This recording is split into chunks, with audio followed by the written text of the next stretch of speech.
Good morning, curling fans. Welcome to this draw number 6, day 4, 2016 Travelers Curling Club Championship.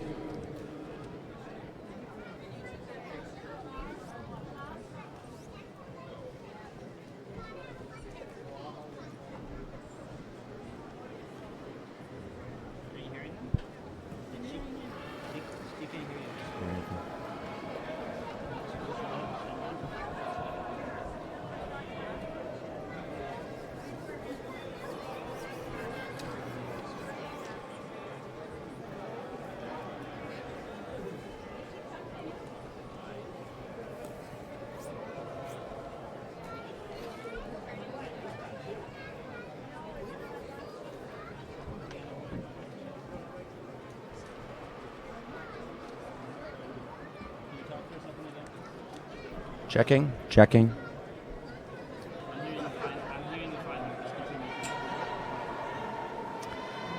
Take 2. Welcome, curling fans from across Canada and around the world to this draw number 6, day 4 of the 2016 Travelers Curling Club Championship, live from Kelowna, British Columbia. My name's Gary Brooker, along with Laurie Seaman this morning. Laurie, good morning. Good morning, Gary. Happy to be here. We're here on our last day of round-robin curling, and we've got a big game in front of us. We do have a huge game in front of us today.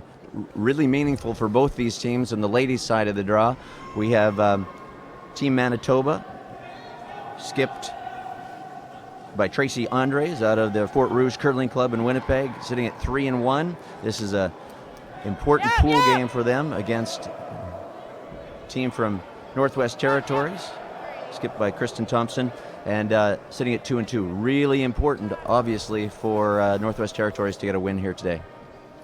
Absolutely, and we see right now that Northwest Territories has the hammer, and the game is well underway. We've got action inside the house already, so a bit of a clean first stand we're looking at here. It's been a fantastic week of curling so far. Both the men's and the ladies' side of the draw very tight. In fact, they're talking with the Curling Canada officials this morning, and we have a possibility for tiebreakers all over the place. Love Friday tiebreaker games. So what do they see that's leading us towards tiebreakers? Our playoffs have Well, we'll explain to our viewers, listeners here this morning, is that 14 teams in the men's and ladies division, and they've been broken into 2 pools, obviously, for the round robin play. And what will happen at the end of today's round robin within their pool then is the top 3 teams from each pool will advance to the playoff round tomorrow.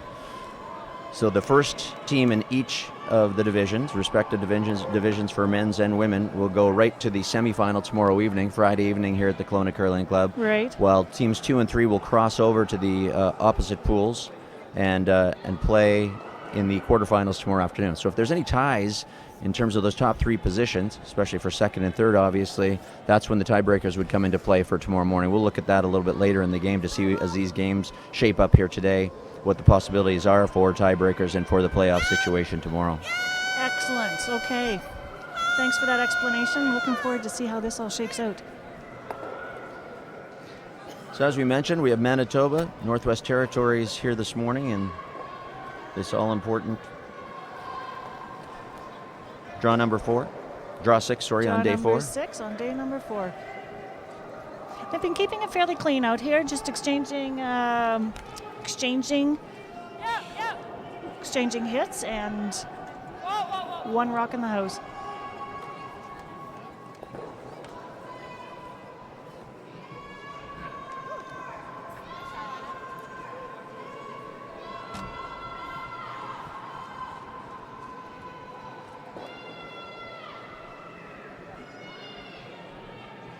Kristen Thompson from Northwest Territories here holding the broom.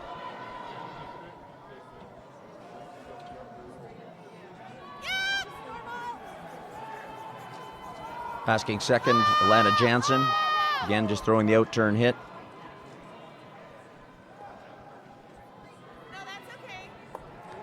First stand, first game of the day. Just getting comfortable in the hack again, getting comfortable with what the ice is doing this morning. Have we seen a lot of difference in the ice surface, the amount of curl, the keenness of it as the week has progressed, or are we seeing pretty consistent conditions out there, Lori? It's been very consistent across the board, and from day one to today, right through all of the games. So we're seeing a lot of curl from the outside in, and the teams are catching on to that. We're giving lots of ice for both hits and for draws. Really can swoop in from the outside towards the center line. If you're just joining us this morning, yes, for the first time watching this live telecast stream worldwide, that's what you'll notice this morning is the amount of curl that we're going to see on this ice surface, especially as the weight comes off it. The lighter the weight, obviously, or even on the amount of turn or curl that the curlers are placing on their rocks, the less curl, of course, it's going to cut even more. And that earlier in the week was actually a problem for some of these teams. Earlier on, it was catching them off guard a bit. It's hard to put the broom down and give yourself that much ice and believe that it actually is going to curl that far. So you really have to trust your eyes. Put the broom down and throw towards the broom. Yeah, the Nova Scotia women, after day one, they said they caught on right away, and they're having a great week of curling. But they said that's what they noticed right away. You just had to believe the broom was in the right spot. Believe the broom. Believe you skip. Throw the weight, and the game's easy. Here we go. Now, this hit that was just taking out the draw, the ice for that center line for that button draw was right on the middle outside edge of the 12-foot. And the hit on the center line was only about 6 inches of ice. So exactly what you're saying, Gary, a little bit of extra weight on that hit weight. It just ran a little bit straighter. But we'll find that it runs a little bit straighter specifically along the center line. If you're on the outside edges taking ice for hits, you're probably going to give yourself a little bit more ice than you would along the center line. In-turn hit here for Team Manitoba.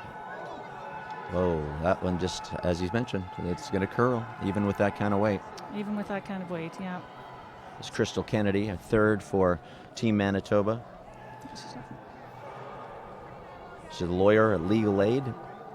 She doesn't think her office mates are watching this morning, so she said we can say whatever we want about them. Oh, well, there we go. Was there anything in particular she wanted us to share? No, I don't think so. We could make something up. Actually, her teammates were joking. They said, do your office mates even know you're gone this week, or they just think you're out of the office working? It's not a curl. 6, top 8, wow, top 8. This is Sarah Strader's draw for Team Northwest Territories. Opportunity for the hammer here to sit too. A nice position to be in. And sweepers are working hard on this. Very nice. Sarah's really comfortable with the draw weight in the first stand. That's a nice place to be.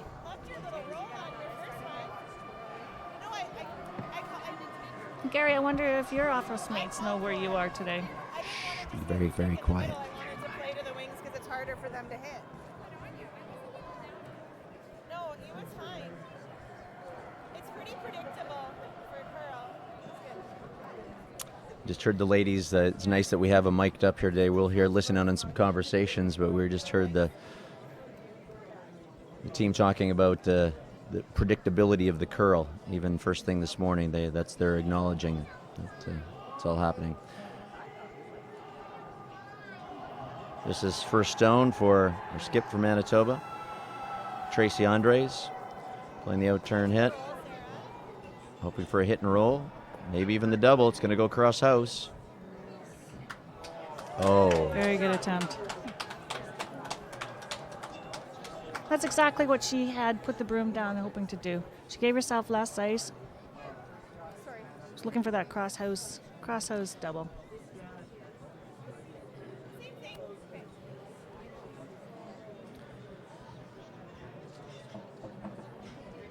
This is second year for this team curling together out of the Yellowknife Curling Club, and they had their territorial playdown in March. A lot of these provincial and territorial playdowns for the Travelers Championship happen in the spring, and there's just a couple of them that happened just sort of 4 weeks ago, so they didn't have as much time to get ready for this fall. Okay, so some of these teams have had the pleasure of waiting to come here for a few months. Intern draw for Kristen Thompson. They're really pounding it, trying to get it to the rings. Really cheering it on here. Didn't quite get it there. Leave wide open hit for Team Manitoba here, and getting them out of what would look like they were going to give up a deuce right away here first thing this morning. That's right. It was an opportunity for the Northwest Territories to sit two Oh yeah, like a right across the house from each other. like just a fraction of an inch or a fraction of a millimeter. I was looking forward to Tracy trying that cross-house double again. She just saying, I just missed it by a fraction of a Just millimeter. A fraction of a millimeter, yeah. Those fractions of millimeters, they get you every time out there. There was a time when we called it a game of inches. Now it's a game of fraction of millimeters. Whoa! And she's throwing herself a nice straight rock here. As you would say, the Manitoba tuck and the nose hit. Manitoba tuck and a already nice swearing. result. Playing so with normal. So this will be the last rock of the first end of this one. Cruised along nice and quickly. Yeah, maybe a little And bit. Tracy has a true Manitoba tuck Maybe a little bit, but yeah.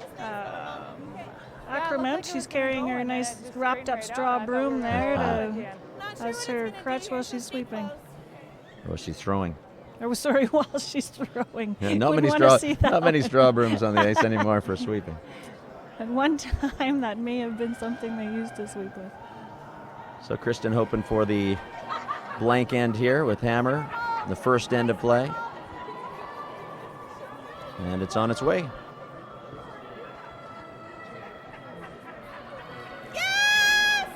Looks like she's got it.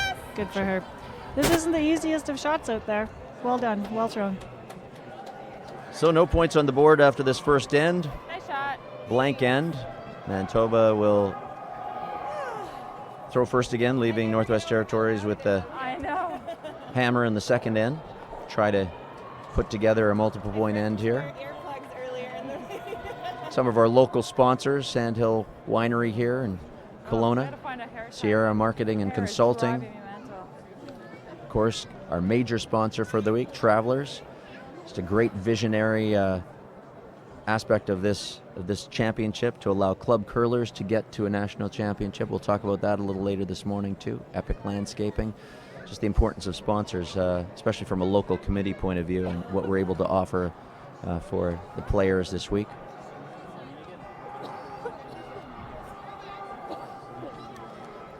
And what we offer the players for this week. That's a good segue into how we set up this morning's Do you have an extra ponytail there? draw. So prior to every game, Do you have an extra ponytail the teams there? line up on the ice, and if you were watching before we started commenting this morning, you would have seen the teams out there lined up and then singing "O Canada." And I want to make sure that I point out that Gary, that's sitting beside me here, is the one who was out there on the ice leading the group in "O Canada" this I'm morning. not sure how that happened. Team Saskatchewan found out that as we were doing our downtown social event the other night that I did some singing, and they decided they wanted to be the doo-wop girls singing "O Canada" this morning. So. They did the doo-wop with you. It was excellent. Hard, girls, hard. Sarah, follow the rules, Sarah. We're starting to see more and more the team's social aspects and social life start to come forward. Hey, they're spending their fourth, fifth day together, and we're seeing groups of people enjoying themselves, lots of camaraderie, lots of cross-country conversations going on. Well, you know, as much as the teams come here and they want to compete, they want to go home with the national championship. This is really a championship that's about celebrating curling, about celebrating friendships, about enjoying the social aspect as much as the competitive aspect of this game for most of these teams. Perfect Hard, guys, combination hard, hard, hard. of competitiveness Yes. and enjoyment.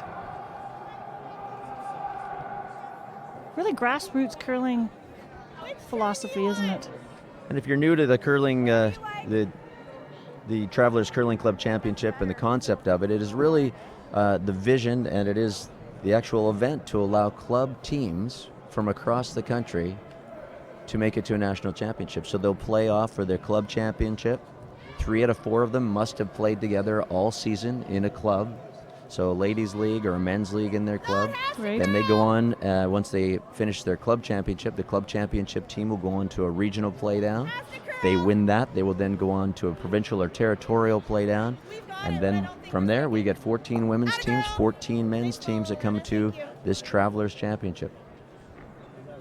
It's almost reminiscent of what we could have described 25, 30 years ago of the Brier or the Canadian Ladies Championships at that time, where there was an opportunity for people to curl together in a club, to work hard, to come out of their province and to represent the province. And it really is a bit of a throwback to that phenomena. And not to take anything away from the competitive curling that happens today, and the games and the bond spills and the competitions that I love to watch. Love that level of curling and excitement and skill. Well, I and think dedication. both Curling Canada and many of the elite curlers that curl regularly on the circuit and the World Curling Tour, and as Tyrell Griffith from Kelowna here said to us the other night as he was preparing to speak at the opening reception for this event, is that in many ways we sort of have two levels of curlers. That we have the elite full-time sort of teams that play on the circuit. Right. They're the ones that have been in the last few years making it to the Scotties and to the Brier. Right. And then you get this level that's certainly good curling, but it allows for the average club curler to make it to a national championship. Right, and I'm a bit of a fan of this two-level concept because I really do appreciate the skill and the dedication and what it takes to get to the elite curling levels these days. Yeah! But I love what's happening out here on the ice right now, and this is the thing about my sport that keeps me coming back. I'm really impressed with the visionaries that at Travelers who brought this concept forward and understood that this could be something successful that curlers would appreciate and would want to participate in. Just heard Tracy Andrews say to her second, Diane Christensen, an exciting game for the fans. They're recognizing right now they're playing it pretty wide open, hit after hit here. I'm sure we're going to see that change. I'm sure we will. We've got 4 rock roll in play. We've got swingy ice. Follow the roll. We're not going to make it through 8 ends without seeing some rocks in play. Outturn hit. Sticks around in the rings for Team Northwest Territory. Just exchanging hits here again in the second end. It is 0-0. Northwest Territories with the hammer in the second end, but prepared right now to just play it clean and see what happens. And we're going to see the third, Crystal Kennedy, for Team Manitoba, play a intern hit coming towards the glass here in Kelowna.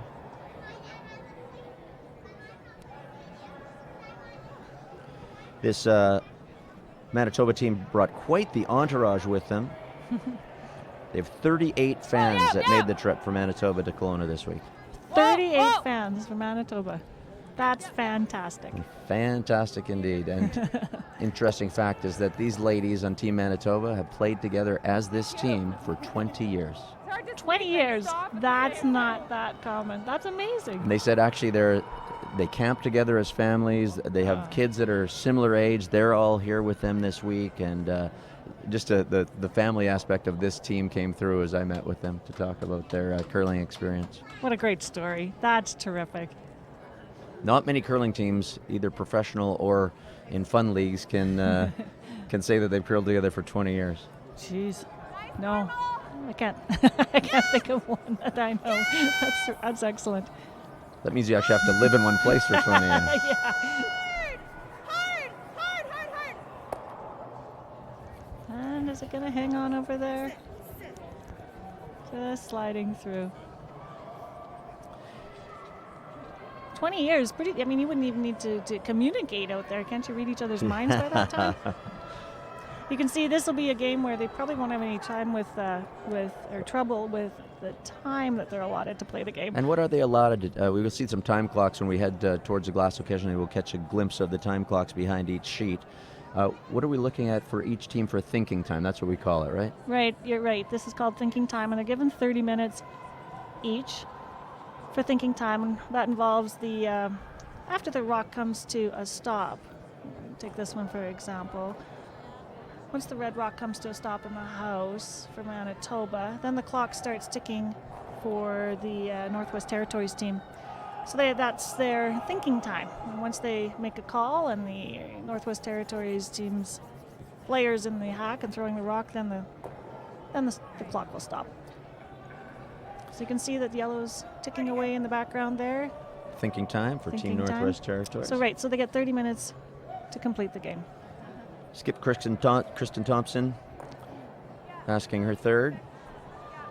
Sarah Strader in turn draw.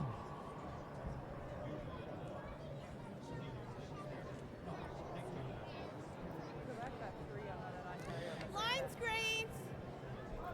6, 7.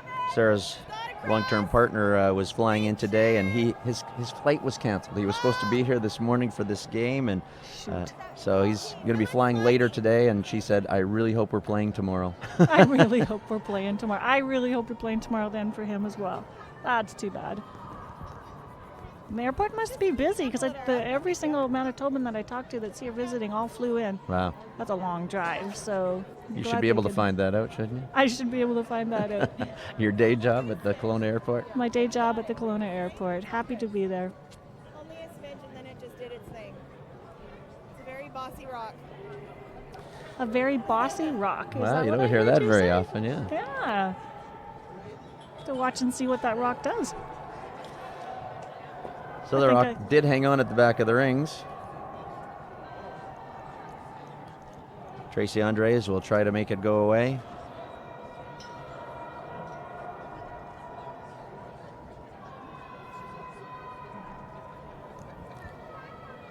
Tracy works for FIA. She does seat covers for SUVs and trucks back in Winnipeg. She works in the accounting department. Says hello to all her workmates back there. Oh, wow. Look at that one curl.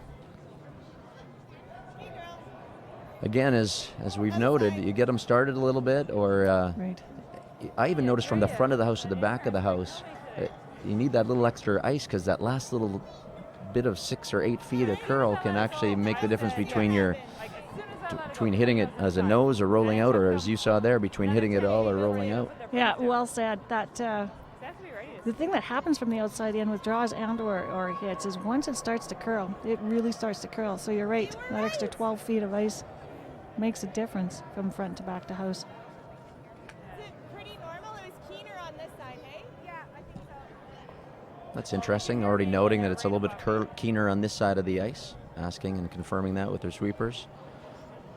Kristen Thompson, her first rock of the second end, with the hammer this end, and hoping to get 2. Just played a little bit more on this side of the ice. Now, we haven't talked about this yet, and I'm sure these teams have figured this out by this time of the event, that coming towards the glass as they are right now is just a little bit keener than going away from the glass. She didn't have any trouble at all figuring out the weight there. That was just to put a stopwatch on that from hog line to hog line. That was 13.9 seconds. So first and second end weight, almost 14. Been very consistent that way. By the second end, hitting numbers around 14 coming towards the glass. And there's varying theories about that around the Kelowna Curling Club. Been here 22 years. You could have played with a team for 20 years then. I played with just about 21 with one of them. Oh, good job. Okay. The rest have abandoned me.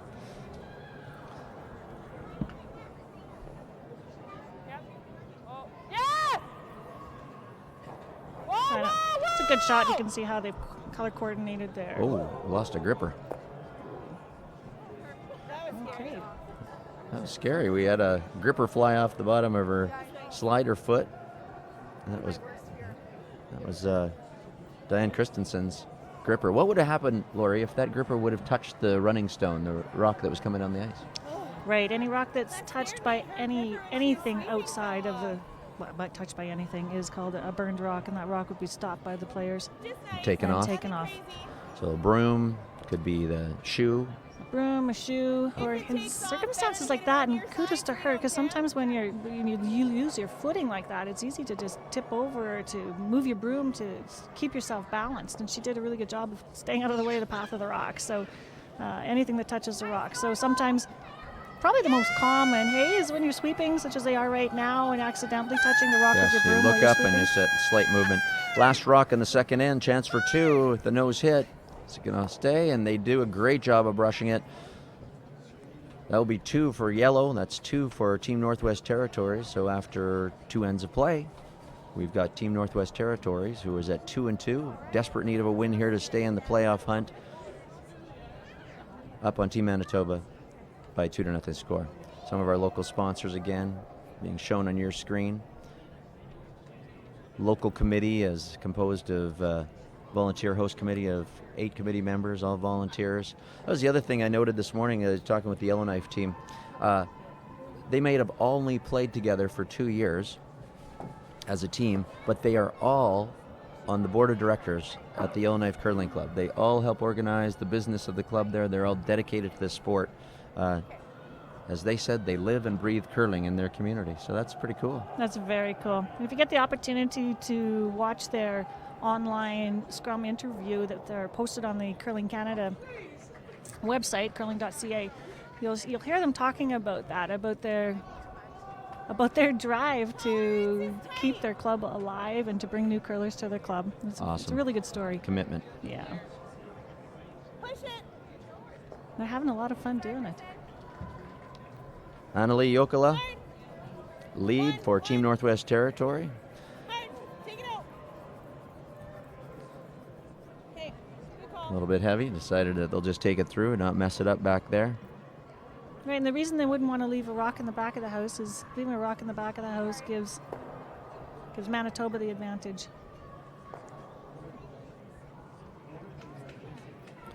Try for corner guard here, Team Manitoba.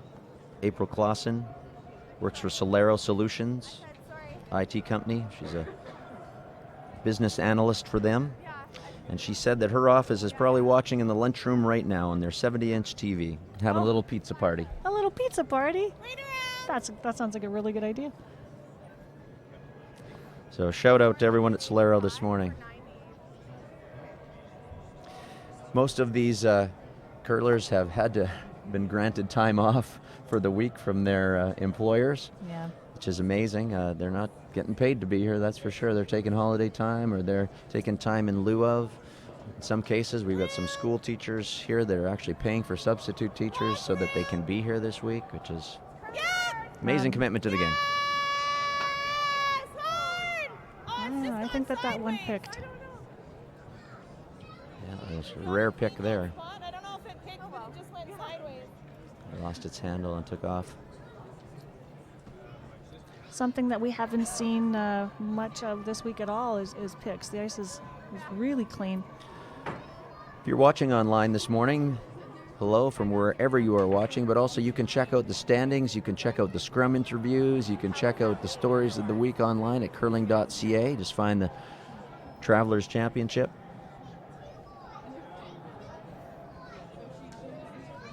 And thanks to one of the many 100 volunteers that are working here this week, volunteering this week.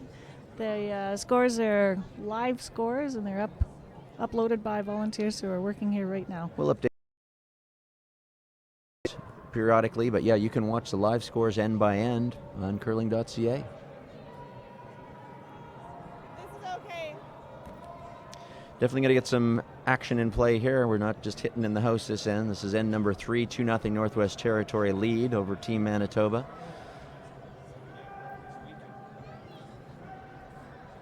Draw 6, day 4, intern hit. Whoa, whoa.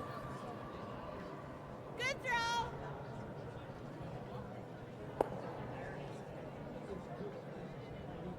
Alana Jansen Sorry.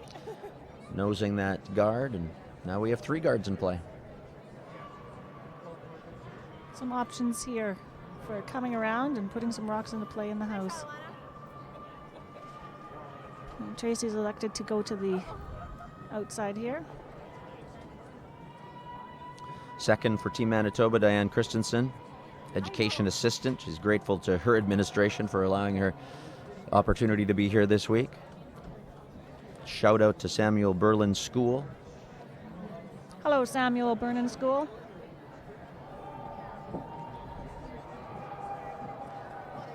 And they'll be happy with this shot for her. I hope they're all cheering. Just tucked it around there. Nice weight. Just poking out the outside, but Diane had a occasion yesterday that meant the local media caught the story. Something going on out here. She turned the big 5-0 yesterday, Diane turned the big 5-0 and they yesterday. threw quite a party for her. Their fans dressed up. They had special shirts made. They had special pants. They were quite colorful. If you look to go to Kelowna.now, you'll see the pictures and the story there for their teammate Diane and their celebration yesterday for her big 5-0. That's excellent. So one of the 32 some fans that were here were dressed up. They were. That's excellent. Got a curl. Way out there. Intern come around draw. He said he can hear them saying there's lots of room here. I'm going to set it outside a bit. Yeah. Whoa. Yeah. Not needing to sweep it for weight. I missed it. Oh, She thought for a minute she's going to try for the tick, but I missed that as she call. said, she missed that call. Looks like it did hang on at the back of the rings. Not really a factor at this point, but certainly could be. Allows Team Manitoba to draw another one in behind and sit 2.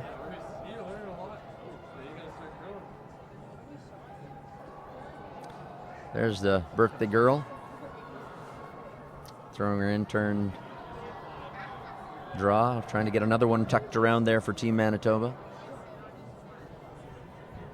Helping it along here. It's going to be tight. Look at Just skinnies by. She's going to have to bounce in. There you go. Looks like she's done it. Sitting 2. Good job.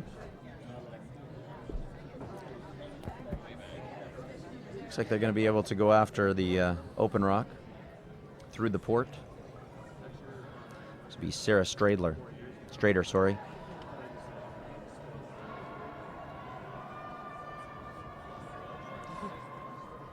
Sarah's got some family and friends watching in the Netherlands today, so hello, across the ocean. That's fantastic. Nice normal.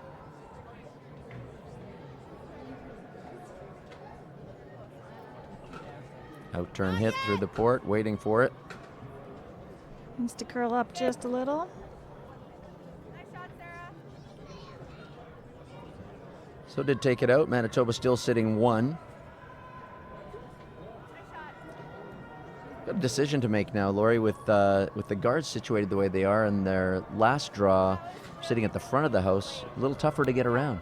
A little tougher to get around. And that's exactly the challenge that Diane had when she was throwing her second draw, was to try to get around the one that's in the house, which resulted in bumping the one into the open that's just been removed. So a little bit more ice.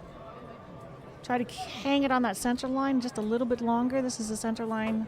This is the spot in the ice where if you hit the broom here, it could just stay out for a little bit longer. Crystal Kennedy throwing intern draw, trying to sit 2 again for Team Manitoba. Trailing 2-0 in the third end. And that's really curling on them.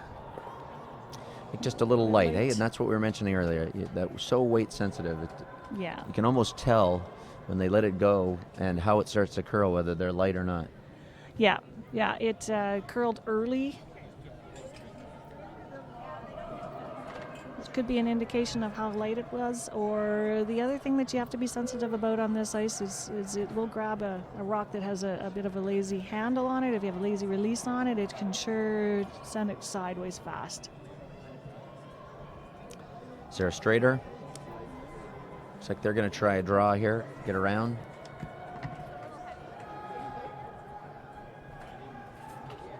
Where? Back house.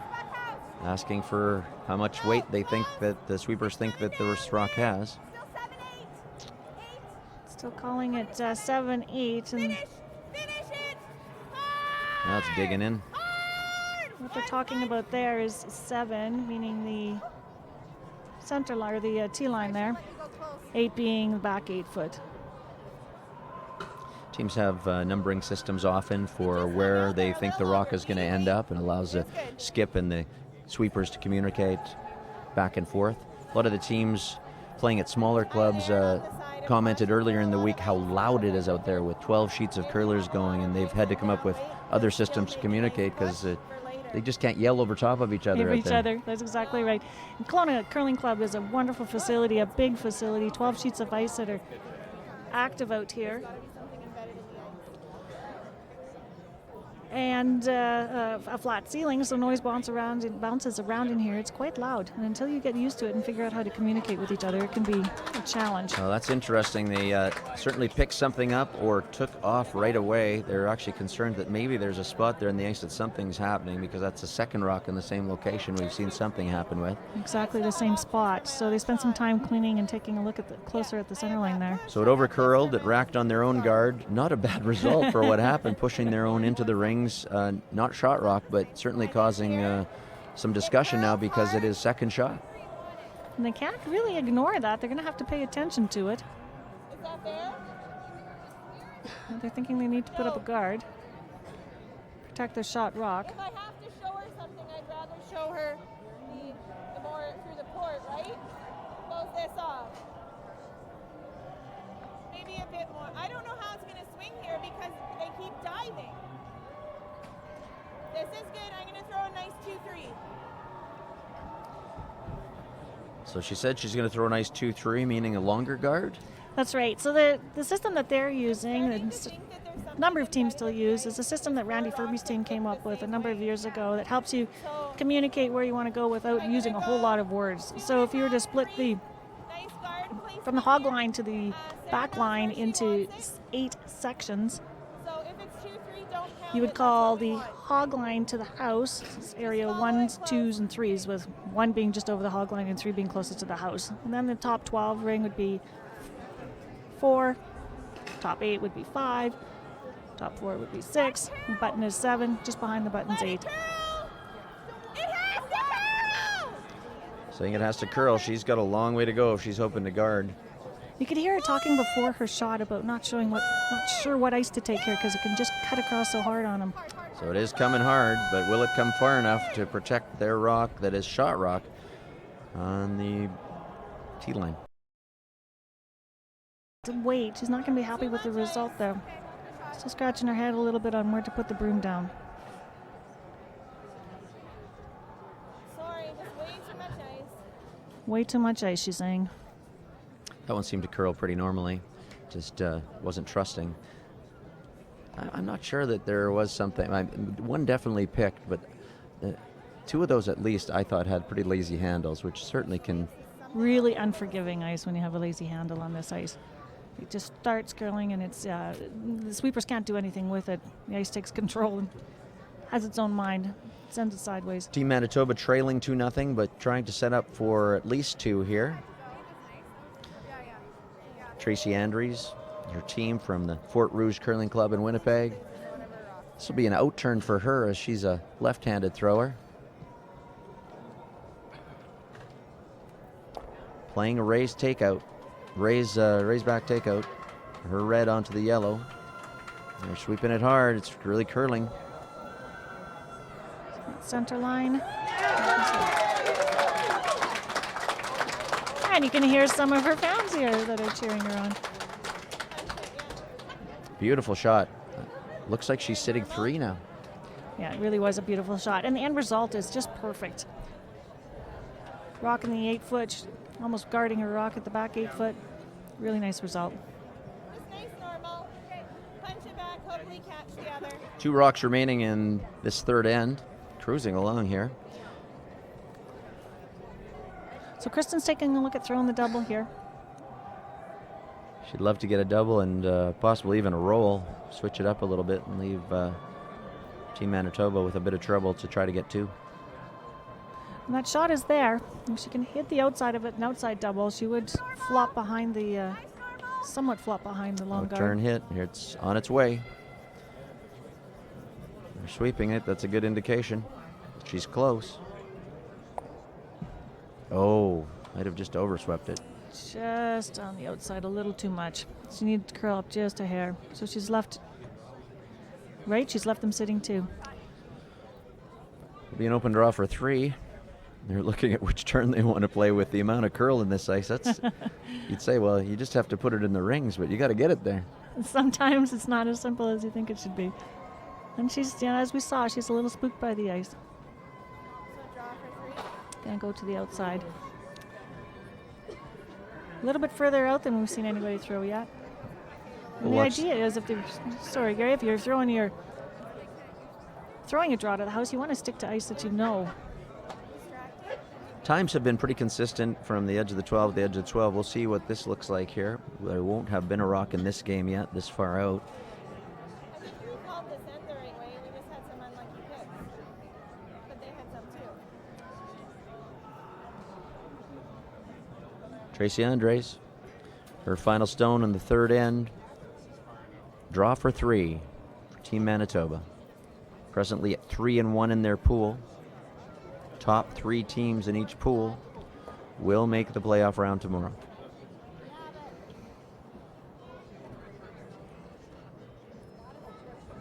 On its own, haven't put a brush down. There you go. There's 3 for Team Manitoba. So 3 in the third end means Manitoba leads Team Northwest Territories 3-2. That's a confidence booster for Tracy. She'll be happy with that draw. Some other local sponsors. The other night, the teams had the opportunity to do a walkabout in downtown Kelowna with some of our local chaperones, and just a real important social time for them to get to mix and mingle with each other and see some of the local eateries and watering holes. And I heard one of our volunteers say this morning the tone on Wednesday morning was much different. There's the fine production company putting on this event this week. They've worked tirelessly to set up for this week. Jan and Jacob and Dorda on our crew this morning. 2 games. We're live streaming 2 games each draw this week, which is amazing feat for this championship. They had to bring in all the equipment set up last week starting Wednesday and get the cameras in place. And for those of you who've been fortunate enough to be watching online, it's been a fantastic production. Cameras are in the right place at the right time, and you can see great quality production.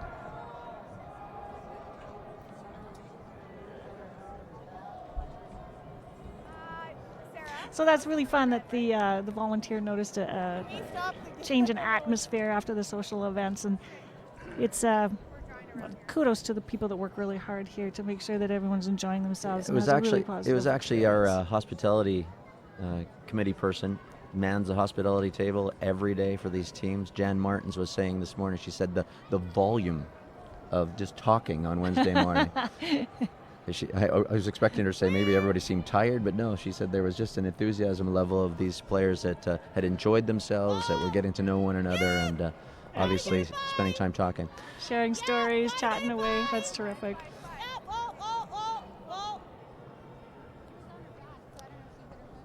In turn draw for Team Northwest Territory. You should be able to see photos and some evidence of that camaraderie too on Facebook and on Twitter, hashtag TCCC2016. Some good social media activities going on. I was also told the team's the official photographer for the week is Jessica Krebs from Jessica Krebs. That's Krebs. Has her own website, and she's putting all the galleries up, and anyone can go up and view all the pictures, live shots from the week, the fun shots from the week, the game shots from the week. I did take a peek last night. She's starting to post them all up there. Teams have access to their galleries to be able to get them for fans back home too, and just some amazing shots being taken. That's excellent. Thank you, Jessica. Jessica Krebs Photography. You're just pulling it up there online. You take a look. There it is. There we Travelers go. Curling Canada Curling Championships. Quick careful image. Good for her. Outturn draw for Team Northwest Territories in the fourth end. 3-2, Manitoba leads. Hammer belongs to Northwest Territories. Let it work. There's some fantastic pictures on here. What a great memento. People are going to be talking about having participated in this event for years. Do you And remember who- the time when we went to and Kelowna? who wouldn't want to? Who would not want to come and participate in this week-long championship for club champions? I'm not participating, and I'm really excited about being here, too. Well, a little insider story on you, Lori, which I'll tell, because one of the things we had to arrange as a local committee, and I have some intimate knowledge of that, being on the committee, is to arrange a spare list for teams that might have an injury or might need someone to fill in if someone's sick, and we've had to supply some spares this week. We'll just watch this outturn come down from Diane Christensen. Well, birthday girl is throwing well today. She's going to be happy with that shot. Open things up down the center. Well done. Sit for shot rock, removing one stone and moving the other Northwest Territory rock to the back of the house. But you had agreed, Lori, as to be a spare for the week, and you quickly got bumped up because one of the teams looked like they were going to be short for the whole week, and so you got team outfits. You looked like you were going to be a fourth player for the whole week, and unfortunately for you, but fortunate for them that their fourth curler was allowed to and able to come for the week. So right, and so I was really excited about that opportunity to bond with someone from another province and to curl in this excellent event. But having said that, I am really excited that their fourth person was able to travel here and experience this. Oh, what a beautiful double. That's just terrific. So the way it worked out for me, though, is that I had the opportunity to do other things with the I was organizing going to say committee. you are a total volunteer extraordinaire this week. You've been doing some updating of live scores online. You've been chaperoning teams downtown the other night for the social. You've been doing some live broadcasting here in the booth. I had the pleasure of doing all of those things. So yeah, it's worked out really well for me. Bonus. Fun week. Fun week. I had the pleasure of being downtown with the team that started the bagpipes phenomena that's happening around here. So without actually having a bagpipe here, But we at did the for opening event, opening except ceremonies. for opening ceremonies, which is a real curling Tradition. We didn't have one as we were doing our tour downtown, so they made their own bagpipes with their What their team own was that? creativity. Well, Northern Ontario men may have been involved with that. You can't confirm nor deny that. No? There may be some videos out there somewhere. So this fourth end of play, Northwest Territory with the hammer here in fourth end, trailing 3-2. Big 3 for Manitoba in the third end.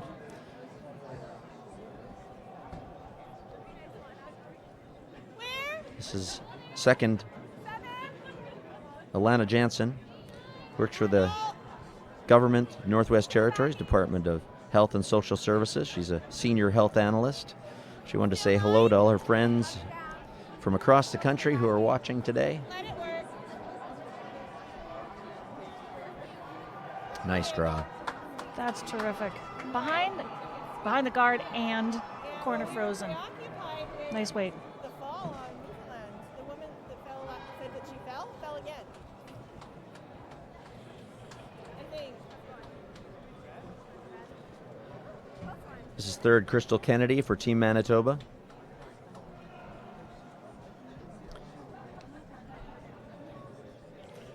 So what's the call here? They got 2 rocks behind the tee line, Lori. We've got Manitoba leading, not removing anything. It looks like we got another draw coming. Right, the draw is exactly what you want to do. She has the opportunity to freeze right back to that yellow one, or to put it, if the line is perfectly behind the guard, she may want to leave it just in front of the tee line, which would block off the opportunity for yellow rock to get into shot. Just coming right down to it. Now, with this ice being so swingy, the guards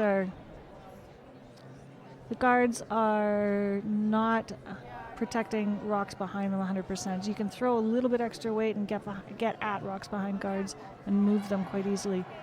So you want to, in that case, you'd want your guards closer to the rings? Is that if you're going to really guard something? Yeah, that'd be preferable. The longer the guard, the easier it is to get at something behind it. Because of the swinginess of the ice. Exactly. And that's why in this last situation, she was probably preferred to try to freeze to the back one, just because any rock left by itself behind the guard is vulnerable. So third, Sarah Strader being asked to come down now. Maybe a slight bump, but for sure to get in behind there. Like to move it and bump over. Hard, girls, get it by. It's really cutting. Hard. Whoa, whoa, whoa. They're well by. I see some extra curl here.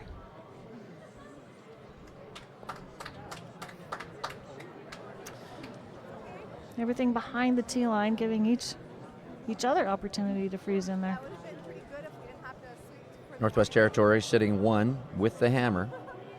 Last rock advantage in the fourth end of play. Manitoba leading 3-2. And Tracy's decided to change the turn on this. She's going to come at it the other way.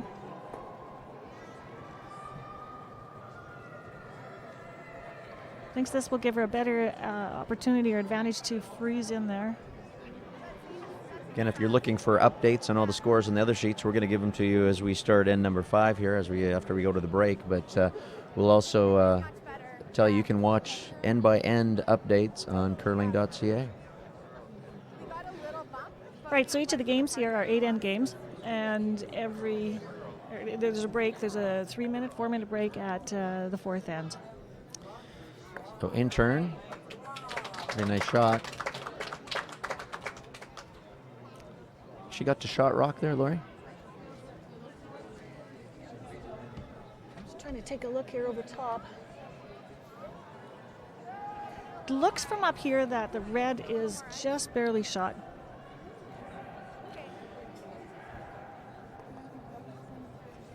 The remote camera angles that we're getting are amazing because we can watch the whole length of the ice. It just doesn't give us the total straight overhead of the house advantage. So sometimes we're at a little disadvantage, as are you, in terms of deciding exactly who shot rock. Where? 7. Whoa. They'll watch this one. They definitely want to be into that pot on this one, see if they can get shot rock, indicating it might be a little heavy. Hanging out there a little bit with that weight.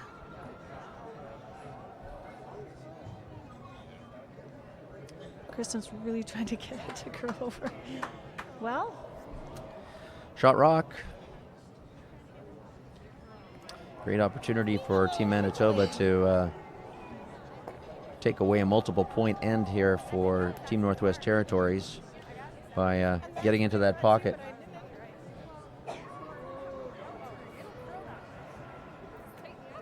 Should we be playing a bump here, Lori, or do you think that she's just playing straight draw? I think that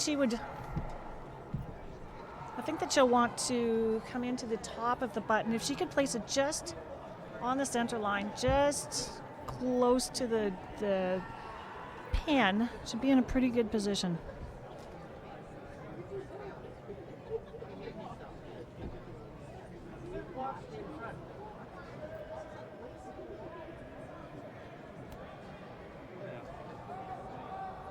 They're not touching it at all. It's got a ways to curl. And it's got to slow down. Really walking over there. So it does bump it back, and looks like they are sitting 2 for Team Manitoba. And they're almost right across from each other. Is there a double possibility here? Yeah, and I think that's exactly what she's looking at there. Kristen can see the opportunity. I think here. An inside double. Just nice normal. So in Manitoba, Tracy would have wanted to. Sarah, Alana's fell a little bit. It's nice to have these guys mic'd and listen in on what they're talking about. Oh, we're gonna hit and roll. Hit and roll, she's called. So I gotta get on your side to get that kick over. But when you threw it, fell a little bit. So be careful on the sweep. Like if you don't have to go, maybe not to go because it might fall, right? Interesting. I haven't heard the word fall here in Just terms of this ice all week. No, that is Smaller interesting. into his nose. Best scenario is inside.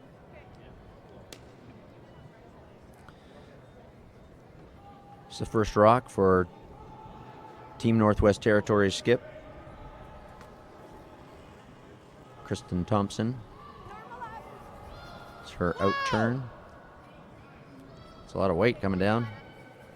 Wow! She's thrown. Here it comes.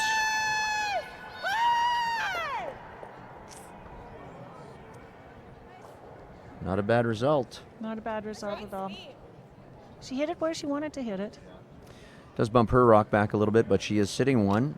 And Team Manitoba will want to be very careful here as we now see a second rock belonging to themselves, but then the third and fourth stone belonging to Team Northwest Territory. Yeah, that lonely red Manitoba rock is looking really vulnerable. And the way they're lined up, not in Manitoba's favor either. Yeah, with the swingy ice, it wouldn't be difficult. Wouldn't be difficult. Everything's difficult when you're out there throwing. What am I talking about?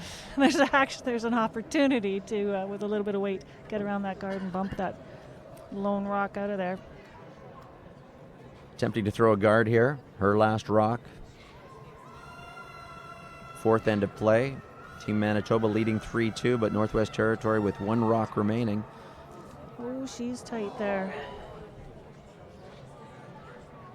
She had enough weight to come right in. So she looks like maybe she was playing the bump right on it. I thought she had called for the draw. Yeah. She would have got by. It would have been a fine stone. Just touched the guard. I don't think so either. What's Kristen taking a look at here? She's decided to say, This is what she gave it a kiss, right? It moved. I think we'll take our two. Well, I think we'll take our two. More aggressive team may decide to play the angle bump for 3 or 4. Right. And we've heard her talk about being cautious about a fall that she's describing out there and not being sure where to put the ice. So this is the little bit more comfortable just doing the nice straight draw to the button. It's really important for a skip to really feel confident and make the choice that they want to make for that final rock of an end. Is it normal? Yeah, even a little quick down this side. Okay. Saying that the weight is normal. It's quick down this side. Run about a 14-second time, hog line to hog line. 7. Yeah. Gotta go. No line. Sweepers saying we got to go for weight. Now it's walking over. Really pounding it here. Can they drag it to the forefoot? They need to get a piece of the button. Need to get just about to the button. They No. work the whole sheet. Be disappointed with that for sure. Still not feeling quite comfortable. Not sure where to put the broom. Not sure what the weight is yet. Just been a couple of funny things that have made her question things out there. Yeah. So 1 point for Northwest Territories. The fourth end of play, that'll tie it up. So after 4 ends, it's Team Manitoba 4, Northwest Territories 4. We'll be back with fifth end action right after this break.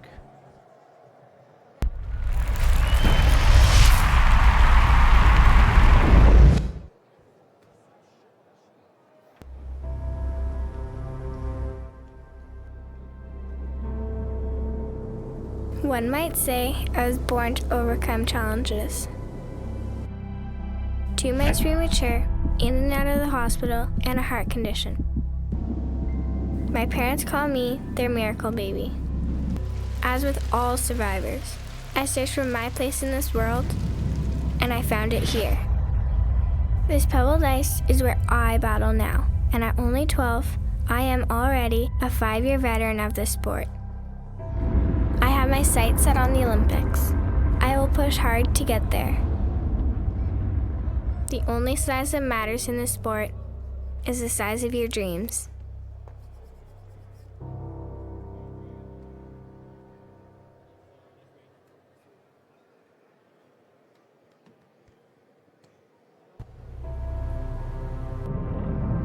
Before there was ice, there was our hallway at home.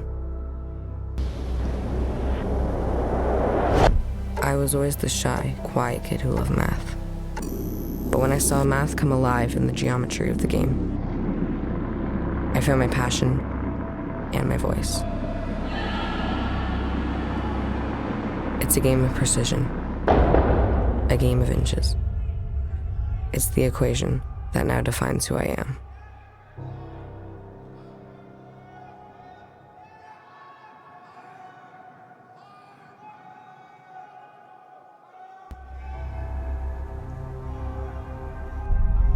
This ice is everything. It's where I come to feel close to her, to feel whole. This building helped raise me when my mother no longer could. When I step on the ice, she steps with me. My dad is my rock. We are a team now, like the four of us when we step on the ice. People say that this isn't a contact sport, but that's not true. It contacts you where you need it the most.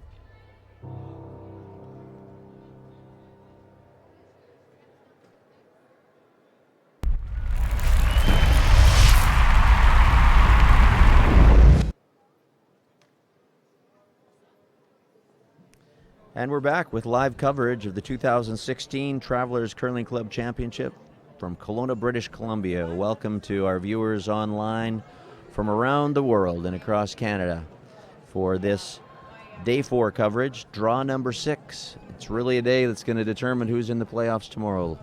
I'm Gary Brooker along with Laurie Seaman. Laurie, let's do a rundown of the games in the men's division and the ladies division this morning, as we see most teams have completed their fourth end. You bet. We'll start with the men's here. And over on sheet 1, we have Quebec playing against Nunavut. And right now, after 4, Quebec is ahead by 3. And really a game that's really for some pride over there. Quebec at 1-3 at this point. Both teams not in contention for finishing first, second, or third in their pool, and Team Nunavut at 0-4. On sheet 3 today in the men's division, we have PEI playing against Manitoba, and after 4, Manitoba is up 4-2. And Team Manitoba looking to finish first in their pool if they can. It's a Pool A game. They're at 4-1 right now. PEI at 2-2, still hopeful to make playoffs. Sheet 5 is featuring Saskatchewan and Northern Ontario on the men's side, and after 3, looks like they're still working on finishing 4, so after 3, they are at Saskatchewan 3, Northern Ontario 1. That's a Pool A game for the men, and Saskatchewan is sitting at 4-0 right now, unblemished, and Northern Ontario at 1-3. Sheet 7's game is Ontario and Yukon Territories, and Yukon is ahead 2-1 after 3, and the score is up there. Sorry, it's tied at 2 after 4. There you go. That's Ontario right now 4-0 in this Pool B game.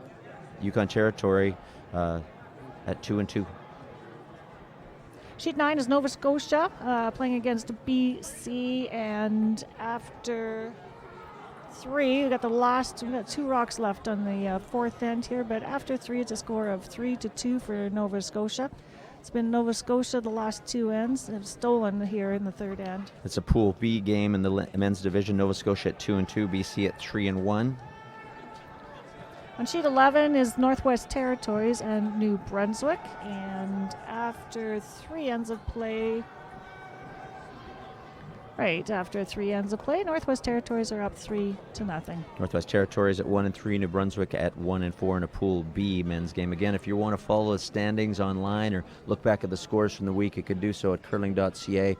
Go to the Travelers Championship, and you'll get all of those stats and standings and games, as well as the draw times there.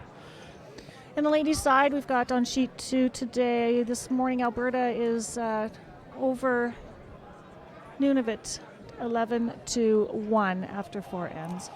Team Nunavut struggling. They certainly do not get the level of competition some of these other teams get. They're 0-4 this week. Alberta at 3-1. Sheet 4 today is No, it's not. It's Northern Ontario is playing against Quebec. And after 4, Quebec is up 5-1. Both those teams at 2-2 in a Pool B game for the women. Sheet 6 is Saskatchewan and Newfoundland tied at 1 after 3. And I see that the fourth end is up there. Saskatchewan scored 2, so it's a score of 3-1 for Saskatchewan. And Saskatchewan is at 3-1 in Pool B, and Newfoundland Labrador at 3-2. On sheet 8 is Manitoba and Northwest Territories. Manitoba is ahead 3-2. No, we got the tie there. They just got haven't the marked tie it. Yeah, there. well, that's the game we're watching. That's a game I'm watching. I'm going to be paying attention to this. Well, you know, you're All right. scrambling across the board here. We are scrambling across the boards. And sheet number 10, we've got Yukon Territories and Ontario, and Ontario's up 3-1. Finally, on sheet 12, women's Pool A game. It's BC versus New Brunswick. We've got a two. And What's the score there? right now we've got a score of 2-2 after 4. In the fifth end, yeah. And we've got BC at 1-3, New Brunswick at 2-2. So we're back at the game we're following today. You can watch 2 games live streamed, every draw of this championship. We are over on sheet 8. We're watching a women's division game. We're watching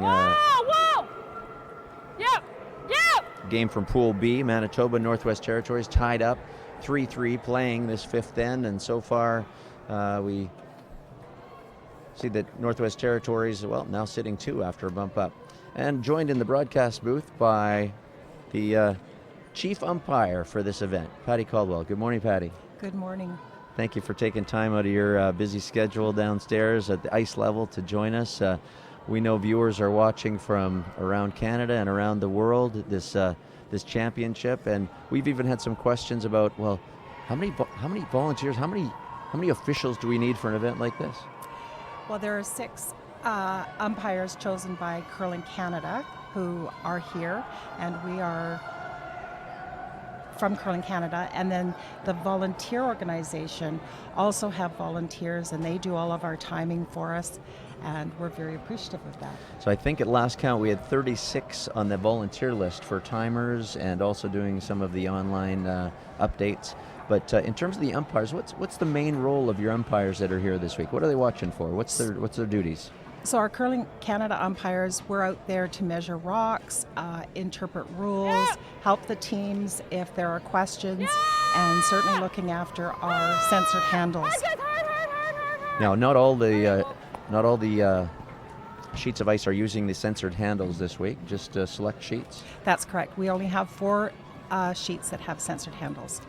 And we noted in yesterday's broadcast that they're even more sensitive in terms of, obviously, the electronics that are involved. And I heard you giving instructions to the teams the other night that they have to be careful how they handle those rocks. Absolutely. We can't have our feet or our brooms touching the handles because of the batteries inside. They're very, very sensitive, and some of them are loose, and so we're doing our best to make sure that they're all working properly for the players. So someone that's new to curling, or in terms of this championship where, they might be a club curler, they're not used to seeing the green lights or the red lights on the rocks, what is that indicating?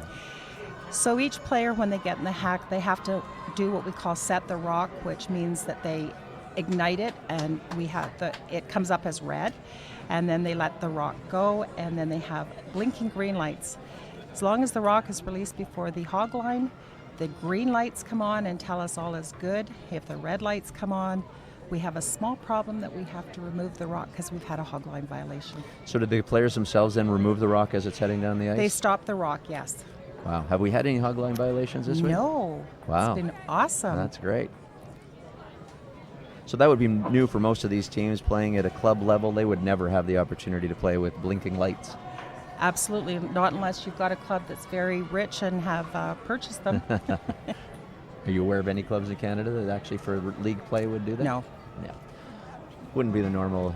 So there must be then also, in preparation for this event, there would have to be sensors put down in the hog lines? There are sensors put down across the hog line, yep, that's correct. That's awesome. So the ice has been in here, I know, at the Kelowna Curling Club since late September, so the ice prep would have included at that time, of course, the advertising that's in the ice for this event, the houses that have the Travelers logo in there, but also the sensors. Yes, and we've got a tremendous ice crew here. They've been so responsive and just terrific to work with.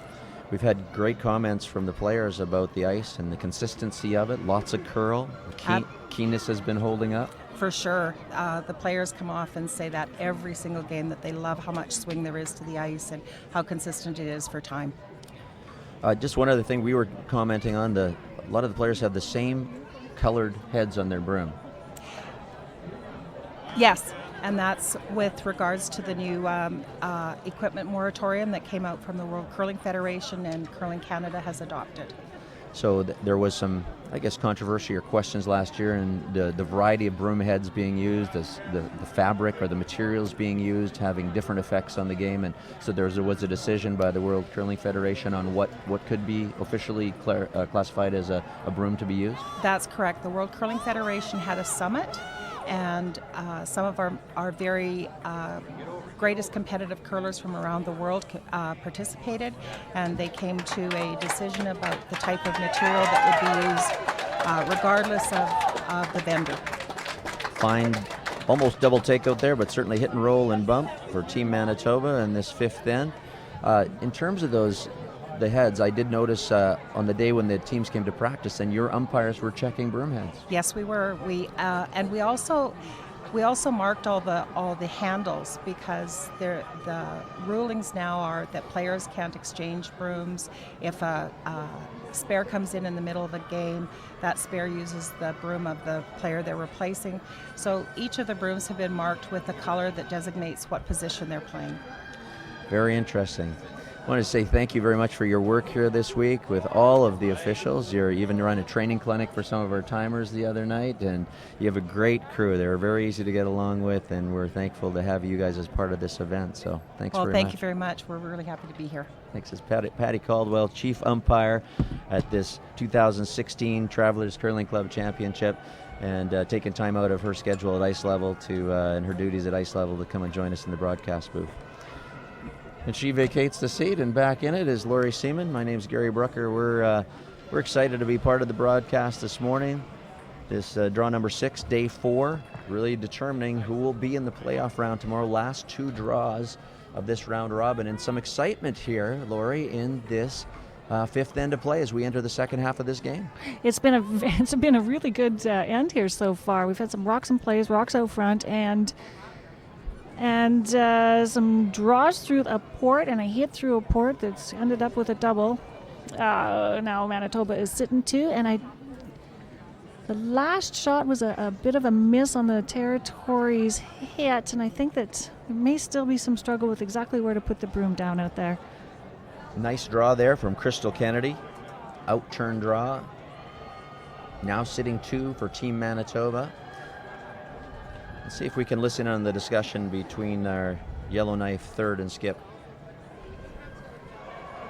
For what? I gave you the ice. Did I hit it?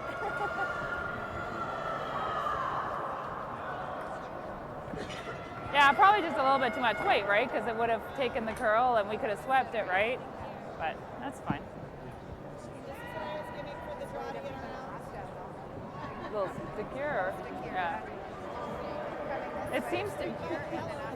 After the break, yeah. Yeah, I think you're right, Laurie. Perfect shot on your first one. They're having a lot of discussion on what should be a pretty basic come-around draw and what ice they want to But play. you had the perfect weight. Like if you would throw hit weight, there's no way. Yeah. Still some conversation around that, and I think you're right. It's a long enough guard that it's pretty easy to get to that one on the button with just regular normal draw. This will be the first rock for Skip of the Northwest Territories, Kristen Thompson. Now, do you think by this time in the event that they will have gotten used to having mics on them? I think for most of them, they've probably forgotten they're there right now. They're so focused. Kristen is a school teacher. I wanted to say hi to her students at William McDonald Middle School today, and to her fiance Thomas. They're going to get married next July. They're not able to make it. And Mom Patty working at home as well. A little come around bump, but leaves Manitoba's shot rock on the back of the forefoot.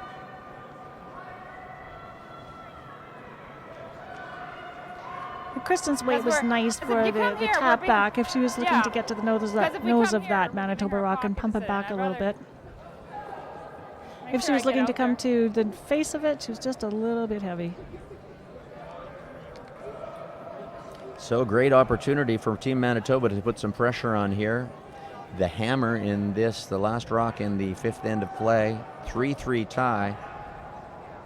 And drawing around here to sit 2.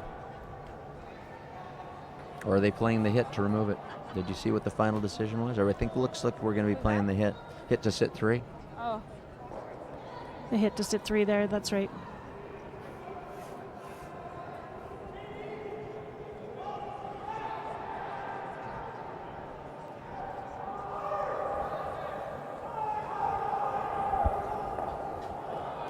whoa. Hey, Tracy's calling him off out there, and she may have set that back just a little bit.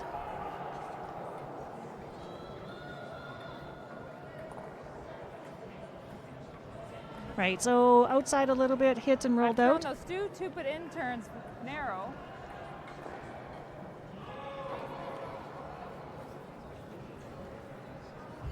So worried about not throwing narrow. Kristen's on making a that decision stupid here to in-turn. hit. Shit. Good opportunity here for a hit and a flop in. Certainly, Team Northwest Territories breathe a little sigh of relief, knowing that the probably will not give up 3 this end if they can just hit this and roll in behind. She still had the opportunity to make the draw around. The Manitoba Rock is sitting behind the button, and the draw is available to Kristen if she chose to throw the same rock that she threw as her first one. She's opted to make the hit and flop here, feeling more comfortable with a hit. There it goes, starting to curl now. She's got quite a bit of weight. It just took right off on her. Wow. So she will hit and roll out. That was a really sharp takeoff. Catch as much as she was hoping to stick around, so this will be a wide open draw. Pretty much wide open draw for 2. That thing moved huge at the end. Yeah. Last rock Yeah. for Team Okay. Manitoba. Anywhere in the paint. Anywhere in the paint, she says, gets us 2 points. 3-3 is the score. Last rock of the 5th end of play.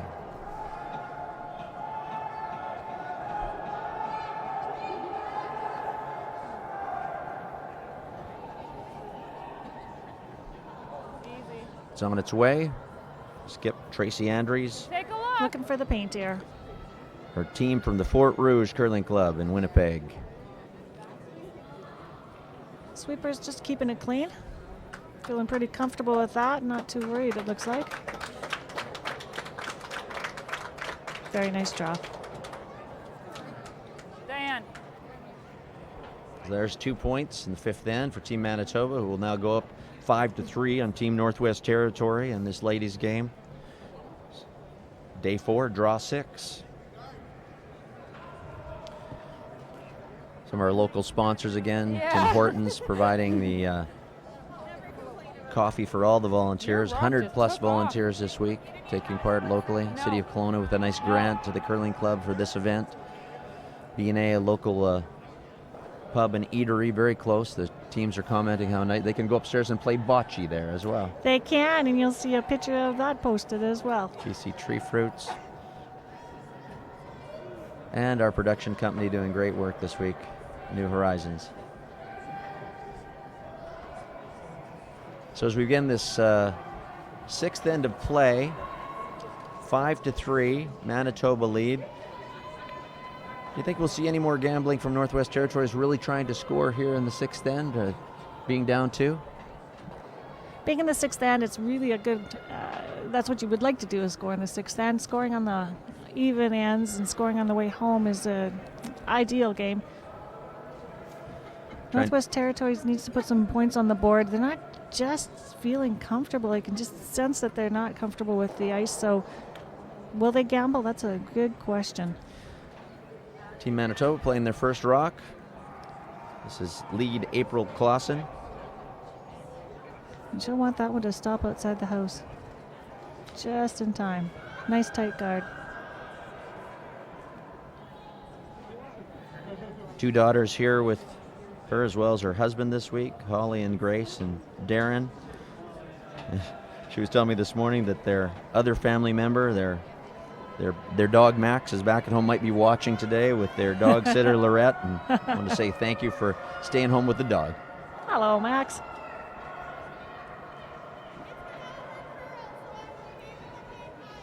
Well, Kristen is throwing us for the guard here, so she does want to get some rocks into play. She knows that she needs to score coming in this end. Sit, sit, sit. She wants it to stay out in front because with the 4 rock rule, what does that mean for in terms of the importance of getting a draw? If you're trying to get guards in play, to have them out in front. That's right. Yeah.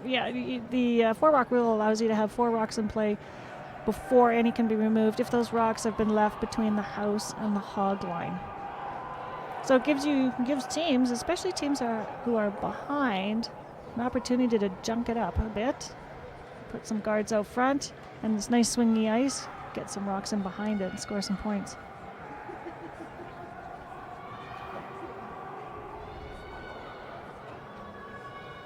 Okay, whoa.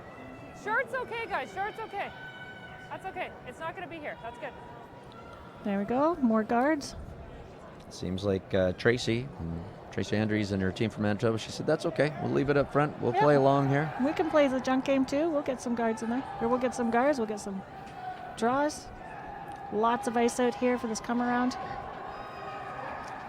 Second for Team Northwest Territories, Alana Jansen. Yeah, intern come around. Sweepers indicating we got lots of weight.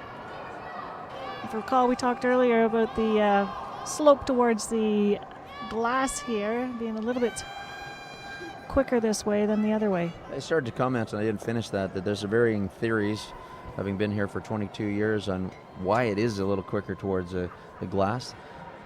Those in the know say that they have laser shotted, and there's no elevation difference at all between the one end to the other. They can't blame it on a slant. Can't blame it on a slant. They're saying it does have to do with the airflow and the heat coming off of the glass and the heat end at where all the fans would sit behind the glass, that end, and the walkway.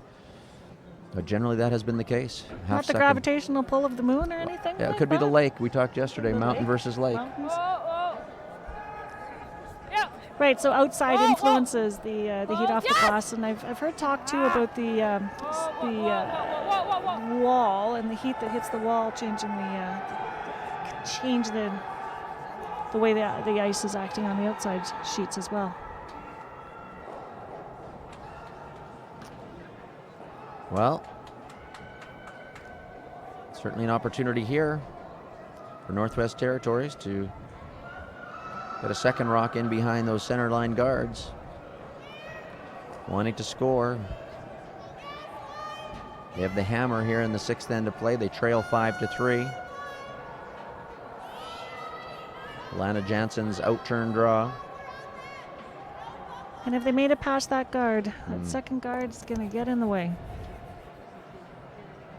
You're right. They just seem to be not confident in the ice that where to put the broom. Yeah, lots of ticks here and there, and not quite getting by. I think she's just called a normal hit here, and you can see the amount of ice that's required to do that. Second for Team Manitoba, out-turn hit for Diane Christensen. I just come to learn that Diane's cheering group here for her birthday was actually her 6 sisters who traveled here, along with her 88-year-old mother, and those are the ones that we saw dressed up around the club, enjoying their time in Kelowna. Wow. Isn't that terrific? That is pretty cool. They visited a local winery yesterday, I heard, for the birthday party. And all dressed up. Yeah. I bet that was a lot of fun. I thought it would curl up a little bit more. They're making their mark on this town. We should have stayed on it when I first called. Yeah. Yeah. a lot of the teams were lamenting the other night that they didn't book extra days. It's hard for them to book extra days and just enjoy the city. So with 2 draws a day, they are getting to enjoy some time in the evening. And then they will not play every draw, so they've had a chance during the day to enjoy a couple of things. But certainly the beautiful surroundings of Lake Okanagan and the Okanagan Valley here in Kelowna. So much to see and do. Wow. Oh, look at that, eh? A little bit of extra bonus there. Yeah, I've talked to several teams who on their bye day took advantage of some touring around. Wineries came into the conversation, and I know that one of the teams yesterday talked about one of our volunteer drivers volunteering to take them on a little bit of a driving tour on his day off and their day off. So kudos again to the many volunteers who have spent time this week, dedicating themselves to making sure that our visitors to this area and this championship have a good time. So if you are not familiar with Kelowna, the curling club is probably about a 10 or 12-minute walk from the main hotel, Delta Grand Hotel, right on the lakefront here. But we do have drivers and vehicles that were donated by Kelowna Ford Lincoln, Dean Bradshaw and his crew, donating 4 beautiful vehicles. And we have 16 volunteer drivers that are taking turns driving the teams back and forth. And even though it's a short little drive, those drivers have managed to make an impact and influence their experience here. They're driving them here before the games while they're nervous. They're taking them home after the games where they're debriefing nonstop on analyzing their results. So they get to know them in their more vulnerable times and have a lot of fun with them. So both teams seem to be struggling with getting around these guards this end a little bit. This is Sarah Strader's rock, in-turn draw coming around for Team Northwest Territory. The sweepers are not interested in sweeping this one at all. Indicating it's going to be back house at best. It's trying to hang on. Stop in time for second. So it's fully buried. They are now sitting shot rock, Team Northwest Territories. And Team Manitoba saying, you know what? We'll okay. draw. We'll draw. Do that. Now, just a discussion. If you're skipping Team Manitoba at this time, you're up by 2 points. You have a chance to get rid of some yellow Northwest Territory rocks. Why might you choose to draw here, Laurie? Probably the primary reason is that she's feeling confident that her team has their draw weight and that they can put the pressure on. They understand the ice. They can get around that corner. Crystal Kennedy.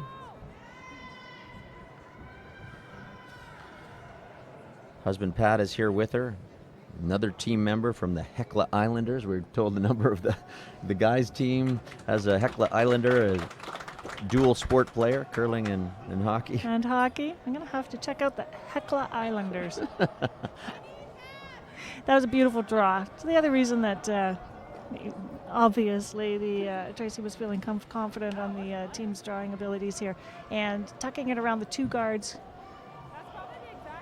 Really switches the pressure, doesn't it? It really does switch the pressure. So now the game is on and the pressure's on Northwest Territories to make a good shot here. Sarah Strader, second rock here in the 6th end of play. Trailing Team Manitoba 5-3. Trying to play the out-turn raise takeout.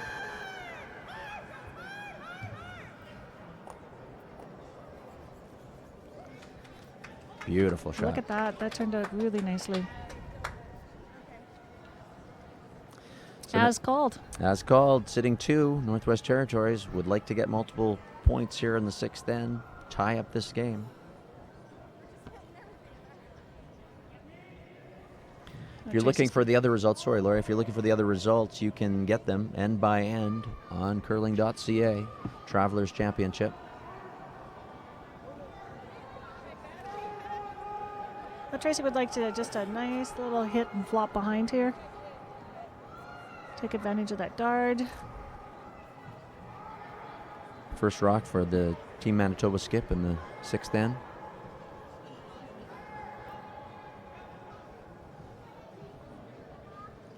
Alternatively, and I'm not sure that I do think she indicated the hit and flop here, but she does have the opportunity to make the double. Waiting on it.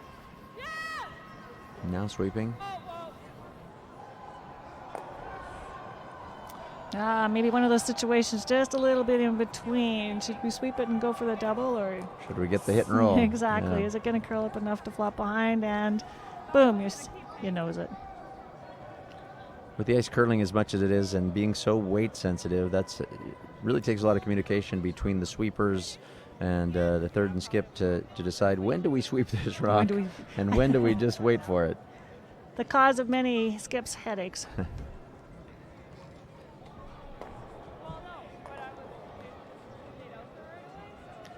First rock in the 6th end for skip of Northwest Territories. Kristen Thompson playing a hit to hopefully lie two. And she too would like to see a flop behind. Oh, they're on, they're off. Right on the beak. Might be a case of trying to anticipate that curl. Get on it early. Maybe a little too early.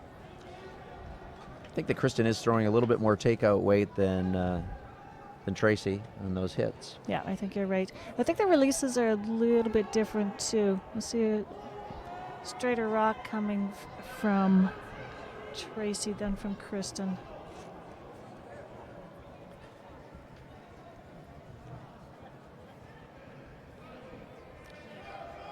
Growing up in southern Alberta, I used to always say that those Manitoba tuck curlers, they can make the rocks do or not do things others could or couldn't. Yeah, it's a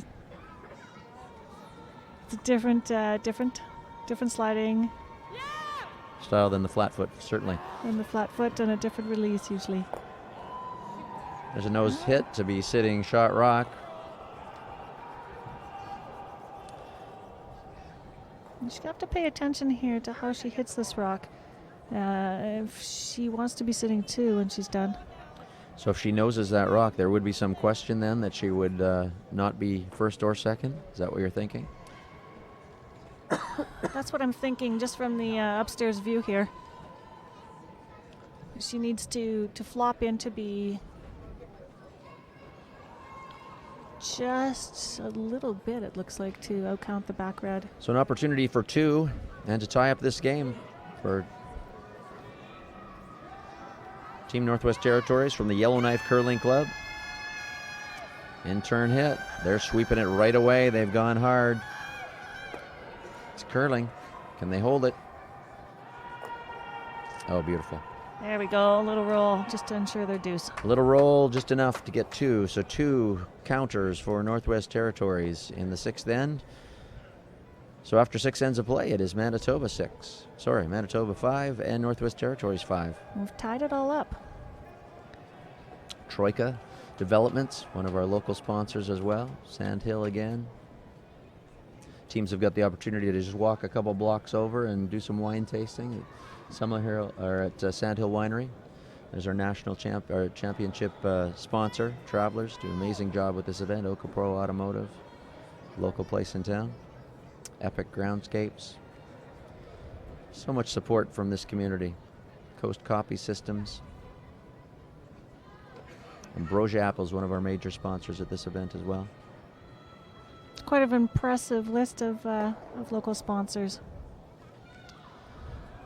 So, tied up, 5-5, heading to the 7th end of play. This all-important Pool B game for the women. Manitoba at 3-1, Northwest Territories at 2-2, and in need of a win here to try to get them to tomorrow's playoff round.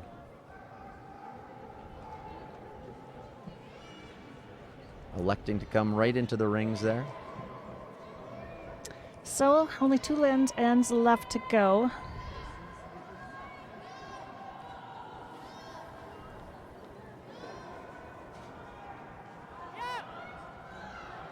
Manitoba will be...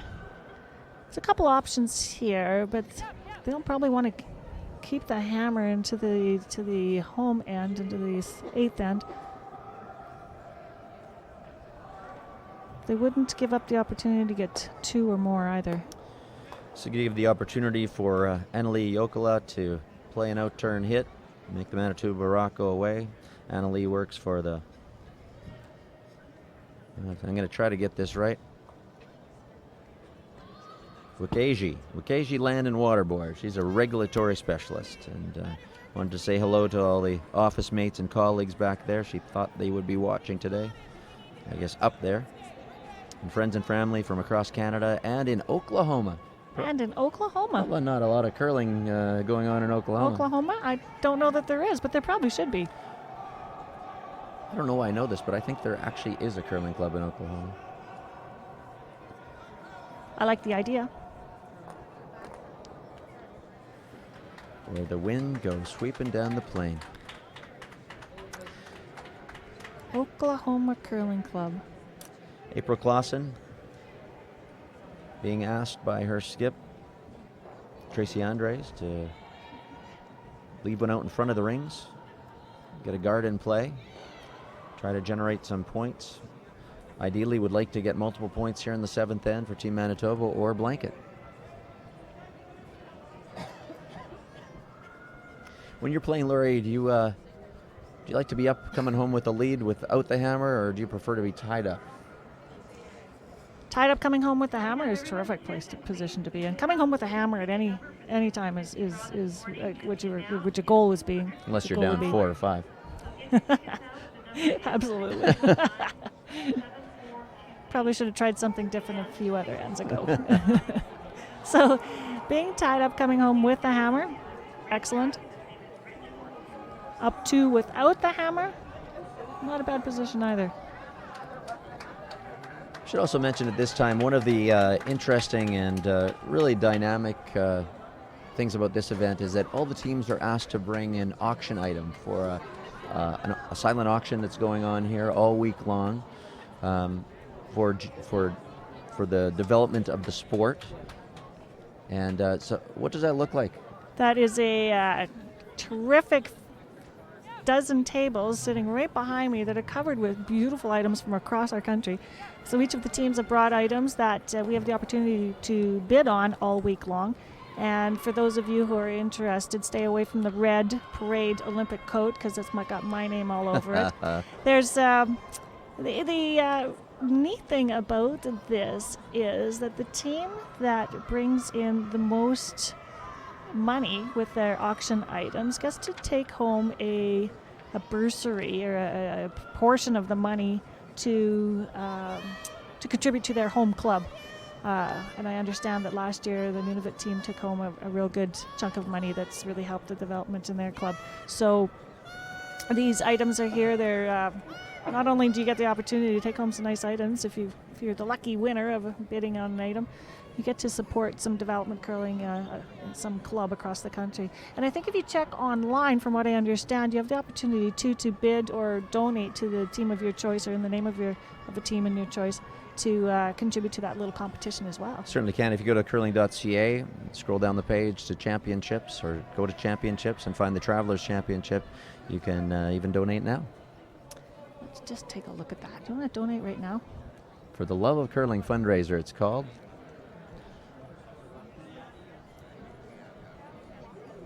Just to scroll the other way, sorry. There it is, fundraising for the Love of Curling, fundraising contest. This great big banner right here in the middle that I scrolled right by. Yeah. For the Love of Curling fundraising contest 2016 Travelers Curling Club Championship. Explains everything about it, how you can donate, what it benefits. And look at that. So far, a total of $19,516 has Awesome. been 143 donors right now. That's fabulous.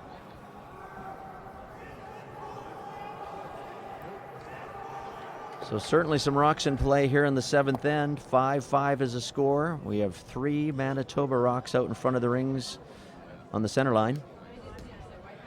And Northwest Territories, skipped by Kristen Thompson, attempting to draw in behind. Now, Kristen would really like to get one directly behind these guards, and you can see how those guards are lined up, but there's not an opportunity for a straight run back with those guards. So welding one inside and behind there is really going to give some difficulty to the Manitoba team. This is Sarah Strader, out-turn draw.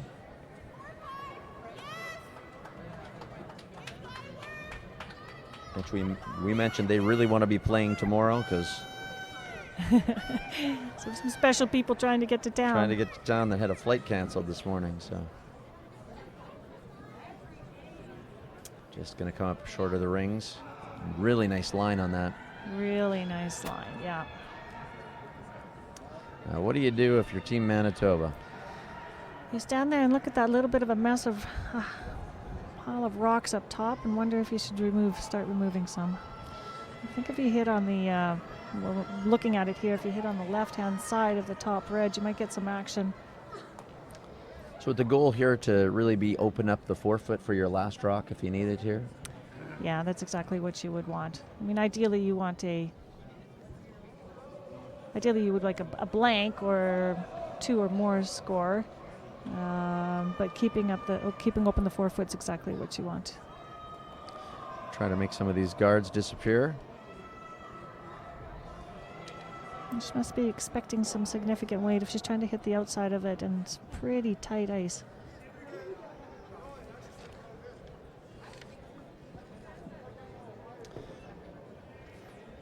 Tracy Andrews asking her third, Crystal Kennedy. Throw some good weight on this and see if we can get some motion and movement on these guards. Hard, guys, hard, hard, hard. Roll it, Diane, roll it. Okay, spreading things around a little bit. It's nice to have them not so clustered up there. That's an advantage for Manitoba. And the fact that they're all red rocks is another advantage. So if Northwest Territories does manage to get one tucked around behind there, there's an opportunity for Manitoba to do the raise if necessary.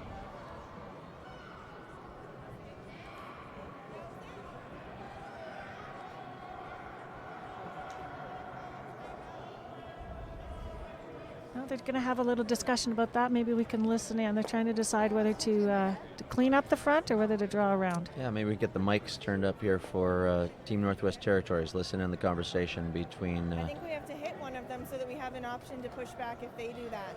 Because they're starting to build a wall. This corner guard, not this one. Not This the one is center? more useful to them. Well, So nose the outside? yeah, the center guard helps us. I think we gotta nose the outside one if you want. Yeah, I gotta hit something in their wall because they just gotta push one. We can't get it.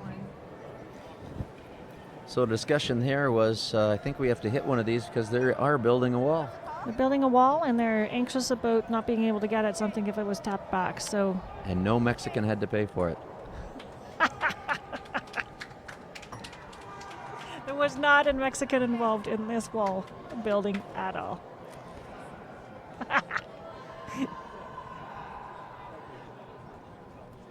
So they'll try to hit and sit right there, which will allow them a bump up if Team Manitoba elects not to remove it. You heard also, let's leave the center one. The center one's helping us. We want to get to that forefoot. Now the problem, of course, is that this wall consists of 3 rocks spread out. So Roll out? No, leave it. you can't get rid of all 3 of them. Hits it and rolls away a little bit. Remains out in front of the house. Well, looks like Team Manitoba says, fine, Okay. we'll go in. We'll go in. Team Manitoba this morning handed us a note. Tracy and Crystal want to say big shout out to Riverton and Elm Creek, 2 communities back in Manitoba. They're near and dear to them. They also want to thank their team sponsors, FIA, Tank Traders, Gorp World, OMGs, and Torque Brewing. Most of these teams rely on some sponsorship to help them through their season and their year. And I'd like to thank a big shout out to all sponsors that have been involved with any of the curlers that are here. It just is an expensive endeavor to be a little bit of a competitive curler, and to get to an event like this takes some effort and some money. So thank you to each and every sponsor for every team that's here. It's just skinnied by the outside guard. Look how it finished up. Almost got buried, but should be mostly exposed. Maybe Tolerance is just getting 7/8 showing. Weight was fantastic. If it had just been a little bit to the inside. hit and roll. I didn't like that they were building a wall. No, I think that was smart. I like it. Nice normal. Gotta get the inside flop on yours. Okay. Skip Kristen Thompson, Yellowknife Curling Club.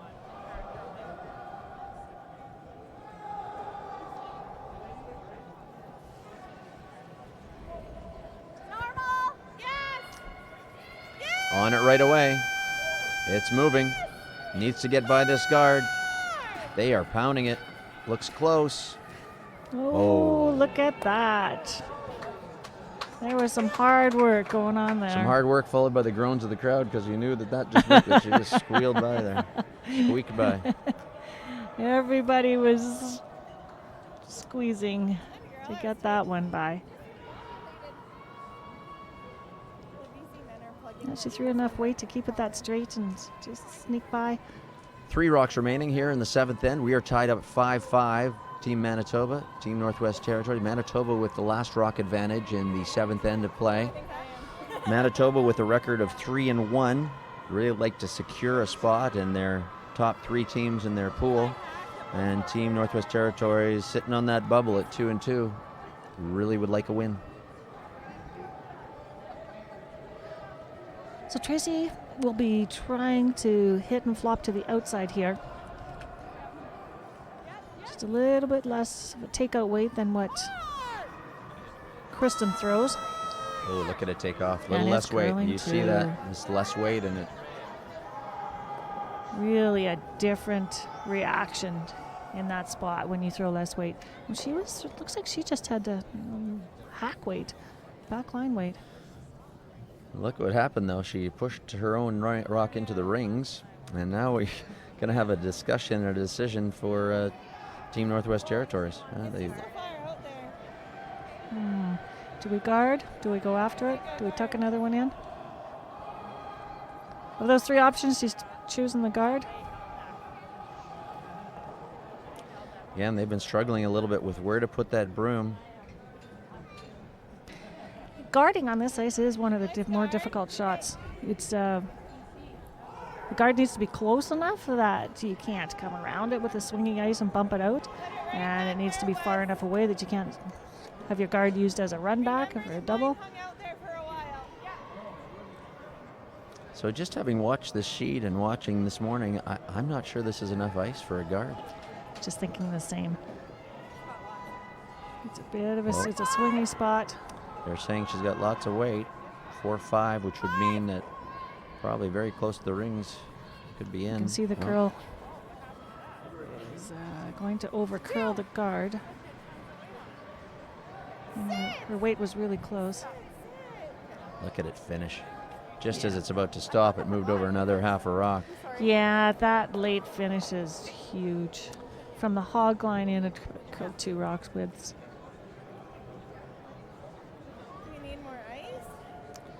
They're just talking about not having enough ice, and I think that's right, Laura. If we look at where the brooms have been put for guards in that similar location, that just was not enough ice to fully bury that, but it is tough to decide where to put it. So that'll leave Manitoba on this last rock in the 7th end with a chance. Pretty much wide open hit for 2. You can see even in the takeouts, the different amounts of ice that are being taken between the 2 skips. A lot less weight that Tracy is throwing on her hits than... Looks like she's throwing a similar weight to her first one. Yes. So curling up there nicely right to the nose of it. Yeah, she'll be happy with that shot, and she'll be happy up coming home with 2 up. So 2 for Manitoba in the 7th end means that they will take a 2-point lead. They're up 7-5 going to the 8th and final end. Northwest Territories will have the hammer. We're reaching the final end of our game already. Some of our sponsors again.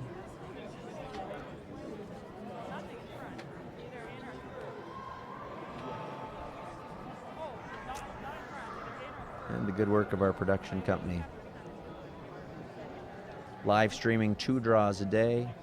2 games every draw. Just 2 draws a day here. Blue Tree Mortgages, another sponsor.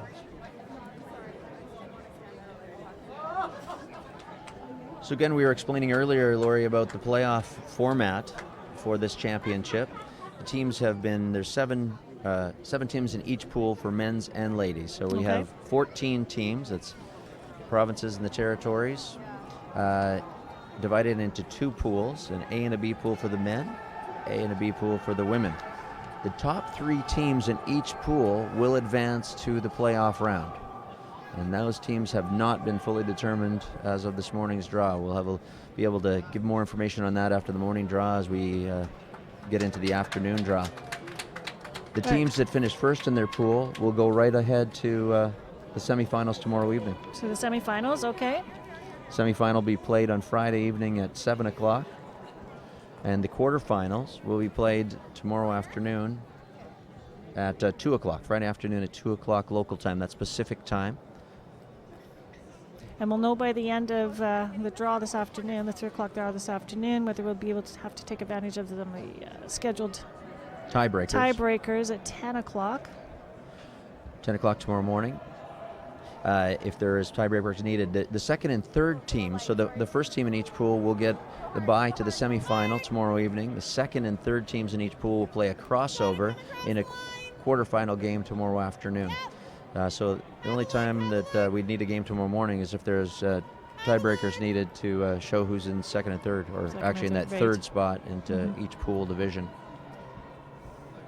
The other unique thing tomorrow morning, unique to this championship, is that there's actually a high-performance elite clinic for all the curlers. They can take part in, it's optional.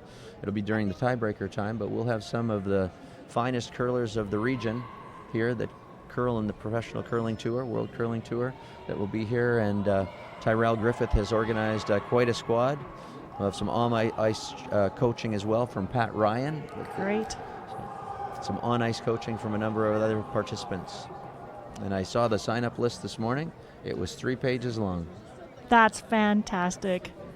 We do have a lot of local talent here, and we've seen some of it come out over the week and participate in the opening ceremonies and the opening meetings, and I've heard from several visiting curlers about their level of excitement of just being exposed to people like Pat Ryan and Tyrell. So that's a great event that's going to happen on Friday morning.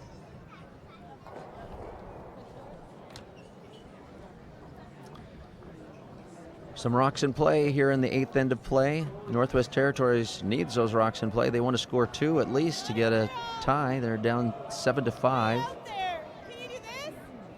Whoa, it's good. You've got line.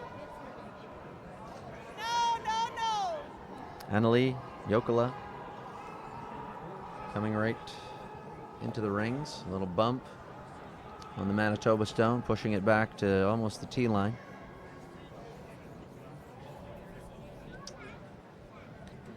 Kristen was really hoping to have that second guard up front.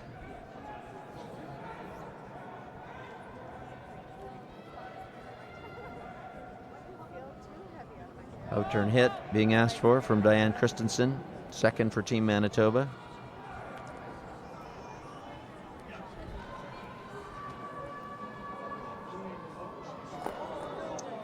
Might have just set that outside a touch. That ran straight. Right, that spot on the ice where you're closer to the center line, and if you don't throw it with a clean release, it'll just run really straight there. Also had quite a bit of weight on that, so it's not going to pick up as much curl as some of the other hits that we've seen. That's right. Looking for a hit and roll here. Alana Jansen, second for Team Northwest Territories.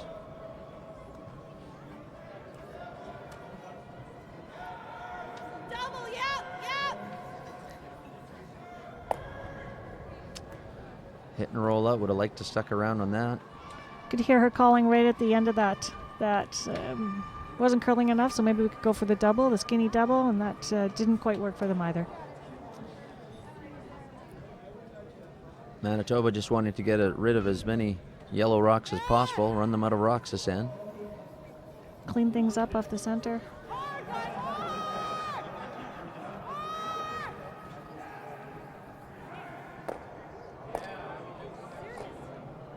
Wow. Yeah. Not going to be happy with that. Over curled a bit, jammed it back onto their own rock, removing the Manitoba stone, but leaving Northwest Territories sitting 1. They have a corner guard, and now a chance to come around that corner guard and sit 2. They need 2 to tie, trailing 7-5. No hesitation on Kristen's behalf. She put the broom down, let's draw to the other side and split the house. And take advantage of the guard we've got up there on the corner. Indication from Sarah Strader is that she's okay, don't need to sweep it for weight. Back house. Really hoping this digs in. Oh dear. Line is just a little heavy. No, she won't be happy with that. I wonder if she got caught a little bit coming towards the glass as well. Great opportunity to sit 2. A little bit of adrenaline when you're excited about the opportunity to be sitting 2, coming home. Absolutely. Just tends to throw a little bit more weight when you're excited in the hack. Time to take a breath, breathe. My My coach used to say when I was in juniors, stand on the backboards for a minute, take a breath, reset. Reset. You hear that a lot. Reset. Outturn hit being asked for here by Crystal Kennedy.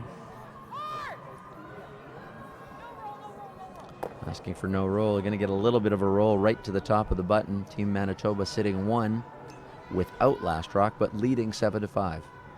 Let's see, what's Kristen going to do to generate some points here? Did she call the hit and flop, or is this a straight draw? I think she called the hit. I don't think she wants to leave that on the forefoot.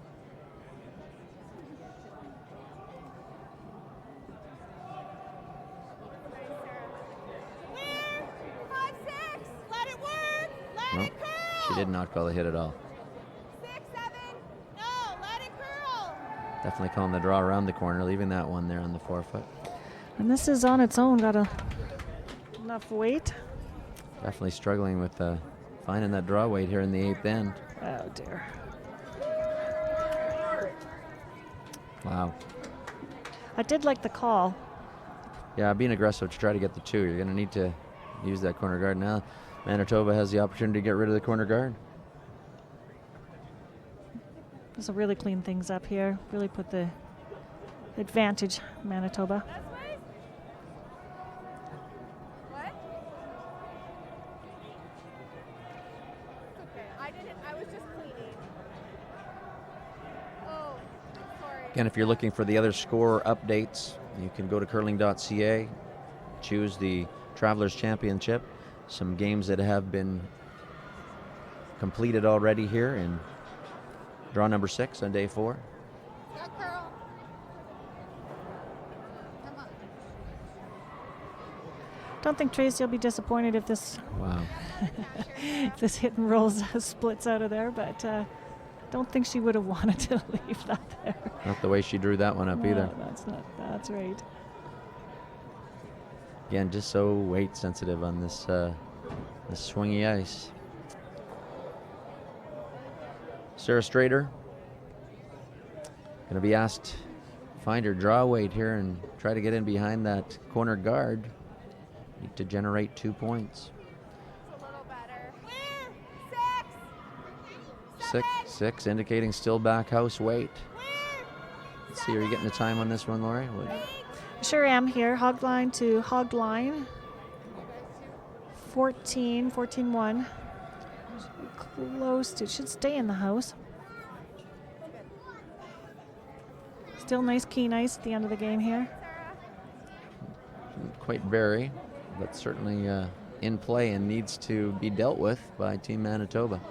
4 rocks remaining in the 8th end. We only play 8 ends in this club championship. Travelers Club Championship, which is what teams would typically play in their ladies or men's leagues across the country. That's right. Yeah, this is a good length of game, good competitive length of game. Dan Christensen sweeping the area in front of where her skip is going to throw, just cleaning it up, being ready and prepared. I think all of the World Curling Tour games now are all 8 ends as well, aren't they? I don't think we see 10 ends very often anymore. Scotties and Briar, of course. Scotties and Briar, yeah. World Championships would be. They're 10 ends.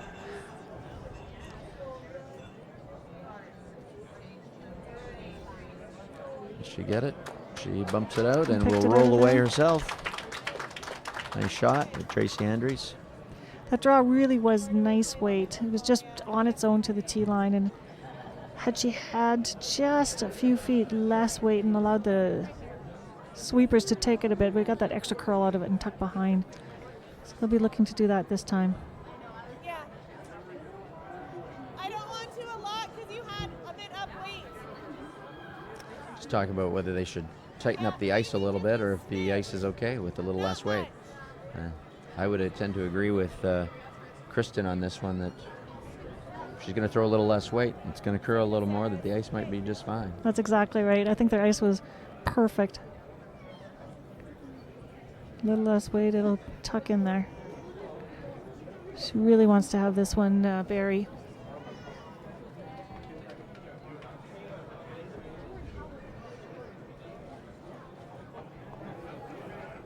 Out-turn draw, trying to get around this corner guard and generate 2 points. Needs 2 to tie. 5-6 and just in front of the T line they're calling. T line being 7.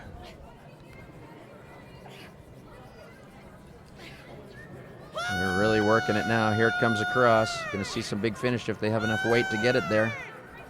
Oh, the line was going to be perfect.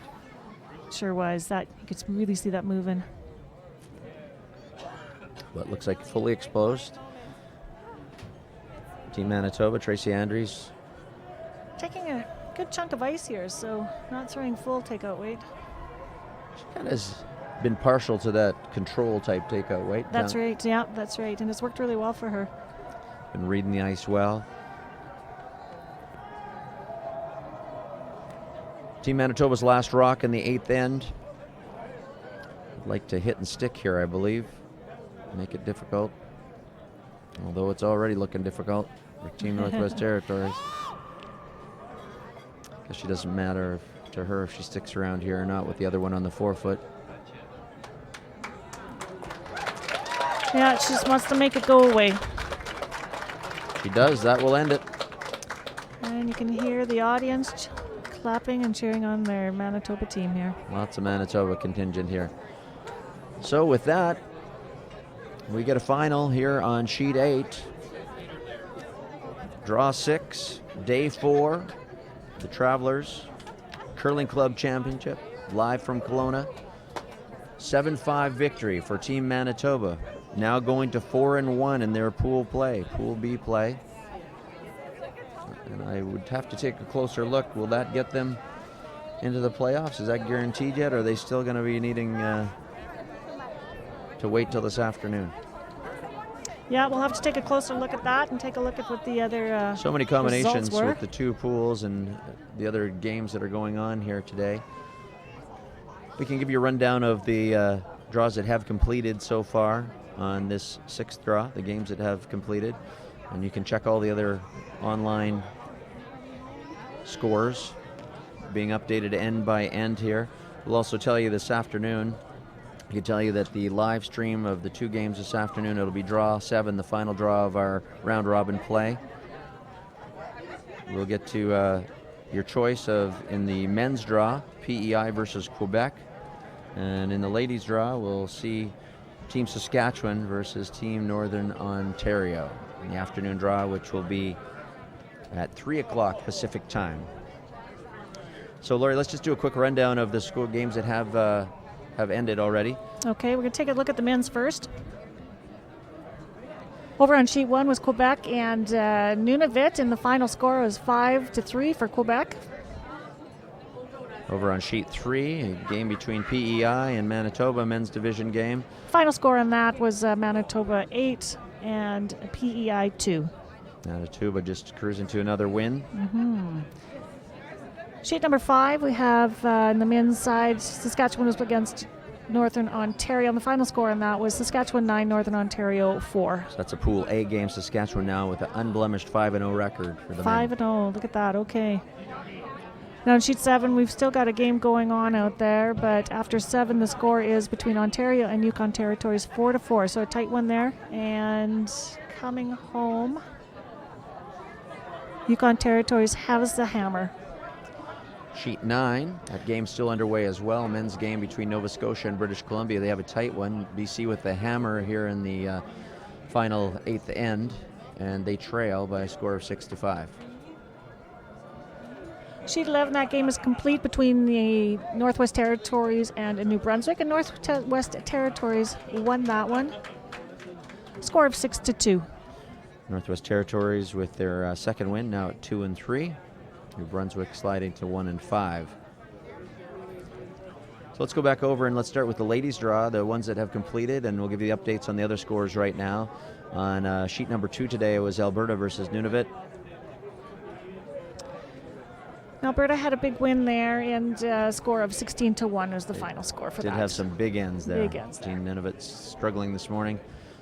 Team Alberta now going to 4-1, 0-5 for Team Nunavut. Over on sheet 4, Sheet 4 is final as well. Quebec won that game. Quebec had a score of 10 and Northern Ontario 5.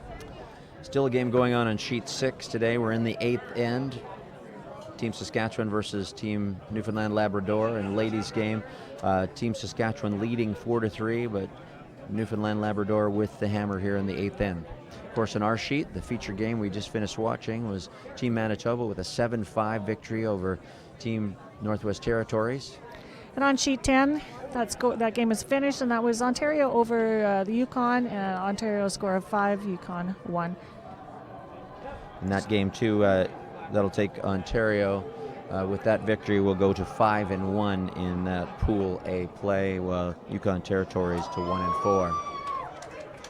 We've got some cheering going on over here on sheet 12. They're shaking hands. Can't quite see what the end result was, but after the 7, New Brunswick was down 3-4 against BC, and BC had the hammer. I'm thinking with the cheers that it was probably a local contingent from BC cheering on their team, but we don't have the final results. Again, you can check all results online, curling.ca, Travelers Championship. That will wrap up our broadcast from this, the 6th draw, day 4. On behalf of Jan and Jacob and Dorda, our fine crew from New Horizon Productions, Lori Seaman and myself, Gary Brooker, thanks very much for watching. We invite you back this afternoon for another exciting draw of the 2016 Travelers Championship. The last draw will be finalizing all of these standings. See how things shake We'll know out. exactly who's going to be in the playoffs come tomorrow. Excellent. Okay, thanks, Gary. Have a good afternoon.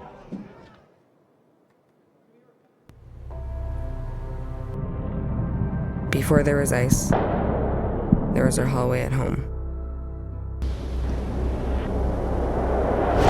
I was always the shy, quiet kid who loved math. But when I saw math come alive in the geometry of the game, I found my passion and my voice. It's a game of precision, a game of inches. It's the equation that now defines who I am.